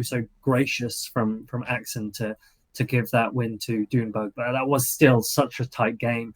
Both players still very, very much in the race. But in which case, that means Dune Bug is yet to drop a game, which is just unheard of when you're against this caliber of competition. Yeah, literally facing all 3, the only 3, the entire set of the Play Pokemon World Championships champions as well, which means that we're sort of at match point here. Whereas if Dune Bug wins this next battle, then he will be crowned the ultimate world champion and will take home that $100 prize pool from Team Asylum as well. So ItsAXN, he's got to, turn the dial up to 11. He played incredibly well in that set. Like, they both played so well. I feel like ItsAXN, he's not playing at a disadvantage here. I know that, you mentioned in the earlier matches how Dune Bug seems to always be in control. I think in that game, ItsAXN is really sort of, he's become the matchmaker here. He's put Dune Bug up to the coals, and he's saying, you might not have as much control as you think in these battles. I'm definitely here to play. Yeah, that must be the first time that Dune Bug has maybe had to sweat a little bit. He's had to really, take stock and think, hold on a minute, that was a lot closer than I would have liked it to be. But now we get into the crunch time. This really gets into the mentality and being able to be resilient and hold your own. And when you look at these top players, these are not players that will have hugely emotional negative reactions to losing their games. They really know they have to keep their head. They have to get back into the mind of their opponent, compose themselves, and this. Oh, we've lost Farid again. He's back. Maybe. I may be back. Who knows? Okay, I can hear your voice, but just frozen in shock, in awe, as the battles that we've just been seeing here.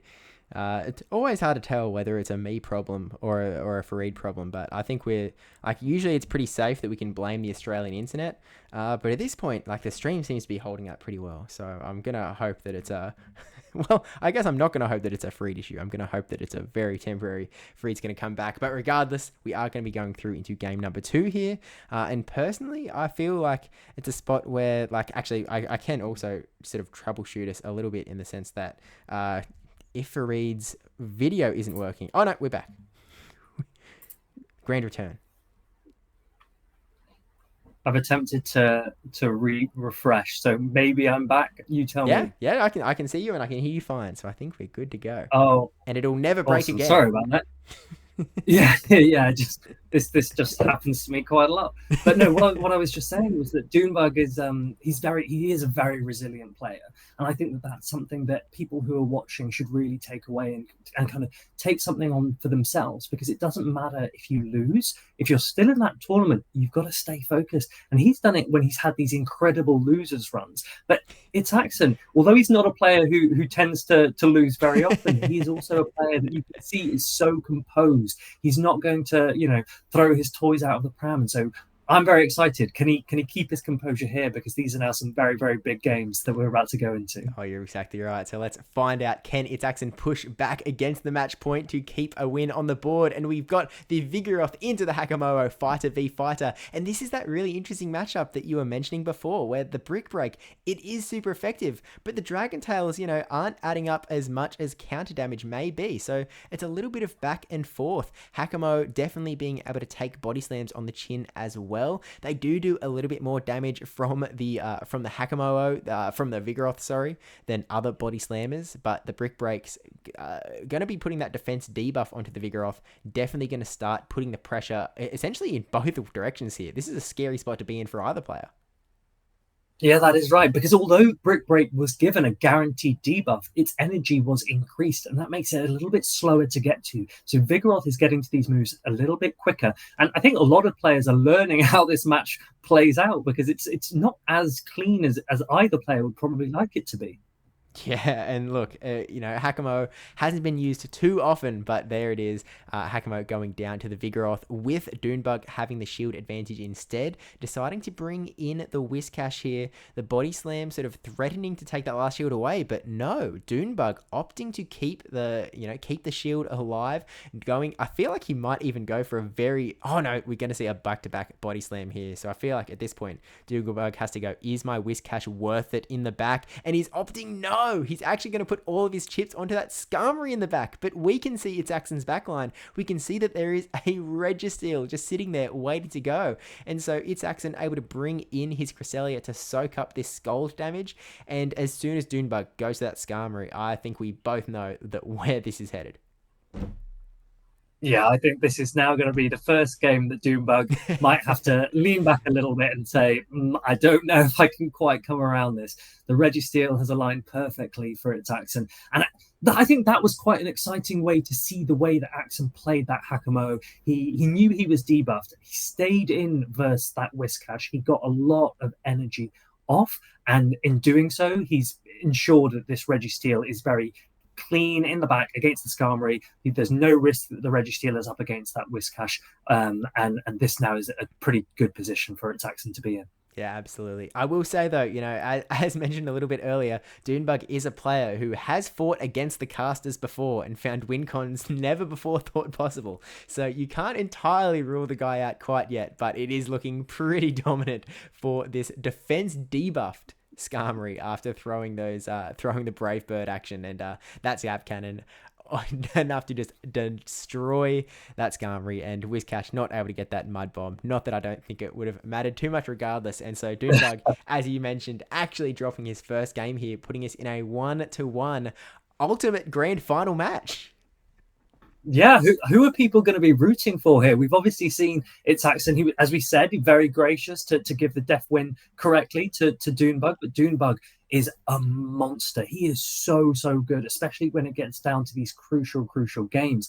I can't predict it either way. I think that ItsAXN will have a lot of players in his camp, a lot of fans that want to see him do well, but deep down, everyone is afraid of Dune Bug. No one can be confident against Dune Bug. So, let's see how it goes. Oh yeah, Dune Bug definitely coming in here is the monster that he is. You have to be threatened every time you see him on the opponent's sheet. ItsAXN definitely. I feel like Dune Bug probably the name that he was most scared of facing going into this World Champion Brawl. But let's get into it. The final game. Whoever wins this match, again, the Ultimate World Champion title, bragging rights, but of course $100 from Team Asylum as well. So all to play for in a single game of 3. They've got 6 mons. They're only going to pick 3 of them. I have a feeling that Registeel might, perk up its head again, but we'll just have to wait and see. Do we see another Vigoroth vs Hakamo matchup? Do we see the Cresselia coming in to soak even more damage from a Whiscash? Let's jump into game 3 and find out. Here we go. This is not the lead that ItsAXN wanted. Dune Bug must be laughing because this Shadow Whiscash has such a dominant matchup against Registeel, and he's got good alignment here. Cresselia into the Vigoroth. This is going to be a tricky one for ItsAXN to overcome. Yeah, if anyone can do it, though, it is the reigning Play Pokemon World Champion, ItsAXN, shielding up the Moonblast, which is a huge shield call from ItsAXN, taking away so much energy from Dune Bug's Cresselia. The Body Slam's now going to have to add up quite a force to try and take this bulky Moon monster down, and it's going to be a little bit of it's another matchup that can take a little bit of time with Dune Bug finally just going for the Grass Knots. ItsAXN recognizing that. Yeah, that's right. Now, Vigoroth is one of those counter users that isn't taking super effective damage from Moonblast, which is obviously to Vigoroth's benefit, but the counters are resisted. It's going to be a tricky one, but we know and we can see that whoever wins alignment here has a big advantage going into the end game. So it's going to be a question of how many shields do you commit to ensure that alignment. Yeah, and Dune Bug committing a really nice shield there against the big rock slide from the Vigoroth, but now going for another body slam. Dune Bug, potentially, I'm not sure if he's counting here. He's decided that he wants to burn another shield on the Cresselia. He's got he's got all this energy ready to go. So close to a second Grass Knot, but here goes the first one. ItsAXN can decide to win switch here, but he actually lets the Grass Knot come through. He loses the alignment and decides to bring in Registeel for a bit of farm, neutralizing essentially all of this energy from the Cresselia, because this Moonblast, as much as it has that 1 in 10 chance of debuffing the Reggie, it's not going to do that much damage. No debuff. It's not going to do that much damage, but this is quite a lot of health on the Cresselia that a Registeel has to farm down. And Lock-On, as we know, only does 1 HP each time, so Registeel is going to reach the 100 energy cap. It's going to have to commit to keep going and try and get off 2 Focus Blasts against a Whiscash if it wants any hope, because this is going to be a little bit tricky. I think the Cresselia might have to come out maybe after the first Focus Blast. This could get a little bit tight into the end game here. Yeah, this is definitely going to be a tough one for both competitors. It can really go either way. Deciding to bring in that Whiscash, facing down the barrel of this first Focus Blast. There are no shields remaining. I feel like Dune Bug is sort of going to need to try and get some sort of catch going on where he catches the Focus Blast into the Skarmory, but it could all go so wrong if ItsAXN is sort of ready and waiting for it. Here comes the Mud Bomb, getting that shield out of ItsAXN, and so it all comes down to this. What does Dune Bug decide to do? What does ItsAXN decide to do? I feel like this is the pivotal moment, and the catching the Focus Blast into the Skarmory. This is exactly what Dune Bug needed to keep him in the game. This could still go either way here. The Cresselia is still hanging out in the back, and I feel like now it is all onto Reggie to just keep going, try and get another charge move off, getting close, but Skarmory getting the charge move off first. Is Brave Bird going to be enough? This isn't a Shadow Skarmory, and Registeel is super tanky. It resists the move. Oh! Wow, look at that! Oh my And now goodness. you actually say that ItsAXN has done such an incredible job of twisting the game back into his favor, because this Cresselia has a full amount of health and is coming in against, it only needs to land 1 Grass Knot here.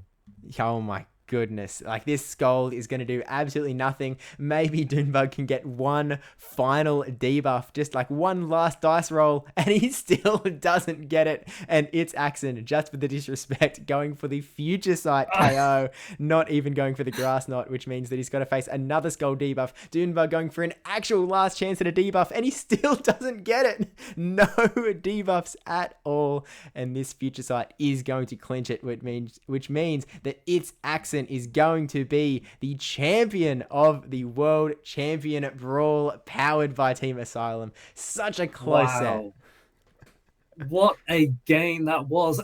I think for so much of it, you thought that it was done and dusted. You thought that the alignment would dictate the winner. But this just goes to show how, RPS, it's not everything. There are ways and there are win cons, and ItsAXN recognized that if he had double shielded the Vigoroth, the Cresselia would still have got to the next Grass Knot before the Body Slam, and he would still have lost alignment, but this time with no shields. Instead, a Registeel with shields is a force to be reckoned with, and those Focus Blasts did massive amounts of damage to the Whiscash. That's an incredible performance, and surviving the Brave Bird, as we saw, that was crucial. Yeah, look, I know Rise to Occasion mentioned it a little bit earlier with ItsAXN's Registeel having that best buddy ribbon. He's really believed in his Pokemon, and I think that friendship has carried him over the line here with that Registeel just barely hanging on with the grit to get that last Focus Blast off that I think was absolutely pivotal to taking out that game and taking out this set, taking out this tournament against so many other incredible battlers. So such a performance from ItsAXN, so clinical, and like, again, the first time that Dune Bug has had to sweat, really losing that control. ItsAXN actually being the one to push back against what seemed like a really bad scenario for him, a really bad lead to start, and just able to somehow come back, and just really, really impressive to see. Yeah, that is right. And those were some brilliant, brilliant games. It's impressive to see that a lot of talk about Dune Bug and how good he is. And he obviously is a very, very, very good player. But ItsAXN's turning around and saying, hold on a minute, guys. I'm ItsAXN. I know what I'm doing too. And he's just shown here that he is still very, very much a top player, a force to be reckoned with.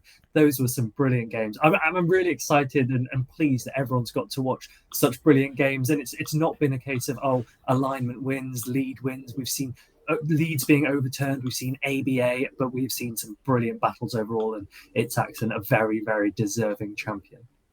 Oh, absolutely, and definitely carrying that reigning world champ title through. It's such a pleasure to be able to see all of this stuff. But let's bring in our co-casters to talk about what we have just seen today, because my goodness, it has been a sight. And I mean, for the first time, having actually all four of us on stream for realsies. But regardless, I mean, guys, welcome back in. We have a champion. ItsAXN fighting his way through the whole bracket. I mean, it's just an incredible sight, right?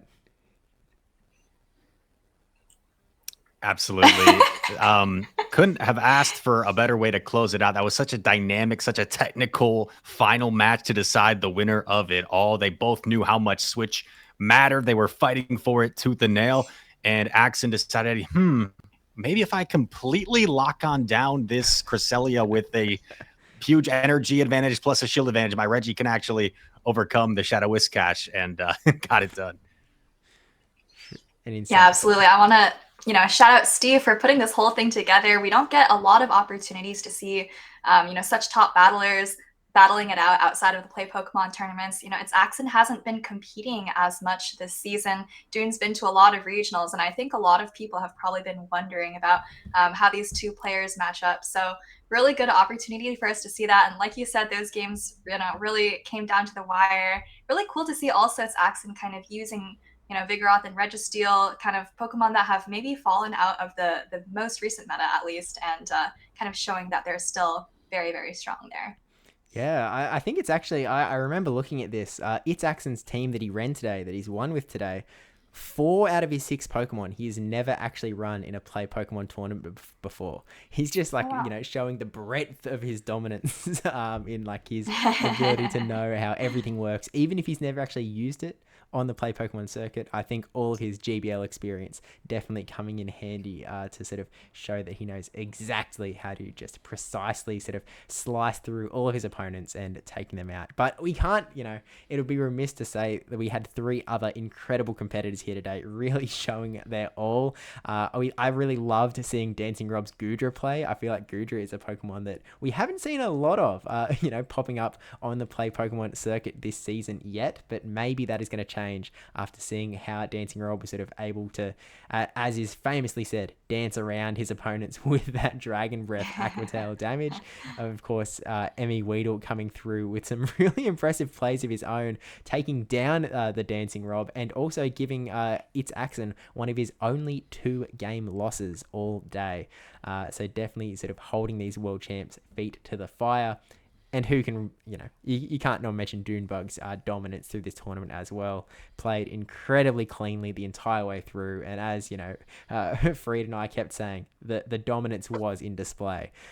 Just like, especially through those first 2 matches, it was just hard to see someone being able to stop it. But of course, ItsAXN able to get the job done. And I think one of the things that's so incredible, both for us as casters, but also as viewers and big fans of these players, but also everyone else that's watching these streams, is this was the first time that we've really seen the North American and the EU interpretation of the World of Wonders meta. Obviously, we didn't get to see that in Utrecht. We saw in Guyana the LATAM interpretation of the meta, and all of a sudden, Hakamoa has popped up from a lot of these players, and I'm really excited to see, will we see more of that in Vancouver? Will we see more of that at EUIC? The meta is so much further it can grow into and can progress, and you know, these players are maybe setting the standard for a foundation that a lot of other players will build off of.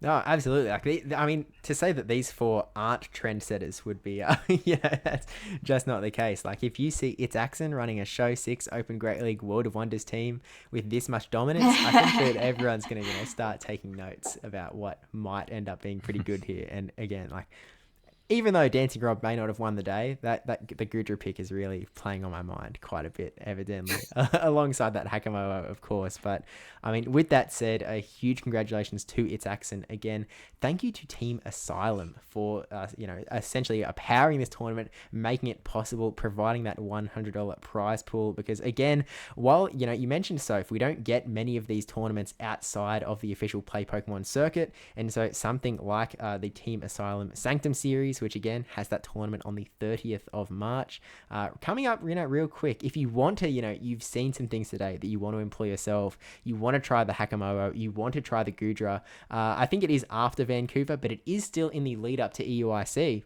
For all of you Europeans and North Americans going in to try and take the glory from them, it might be a really excellent chance to sort of jump in, give it a go, and of course try your own hand at taking home a little bit of prize money. As I think Rise and Soph, you've both sort of taken some cash out of these grassroots tournaments that are running around for sure. So highly recommend giving it a look if you haven't already.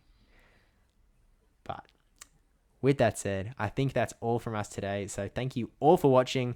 Of course, like, I mean, we'll do the one by one. I mean, Rise, you know, tell us all the places we can find you after this. Of course, again, one of the best battlers in the world, I think, and going in for your 3rd World Championship this season. So definitely looking forward to see what you do. But for those that aren't already following you in all of the places, where can they find you? Thanks, Steve. First of all, I know I'll see Tomahawk in Hawaii. I hope to see Soph there as well. Will we be seeing you? I'll be there, Mr. Steve. Certainly not as a competitor. Let's go. I'll be there. Yay! Let's go. Well, that'll be fun. Looking forward to see you there. You can find me Rise to the Occasion on YouTube or Rise to Occasion on Twitch. Yeah, of course, worth checking out. Definitely a very talented fan. But sophtoph, REIS.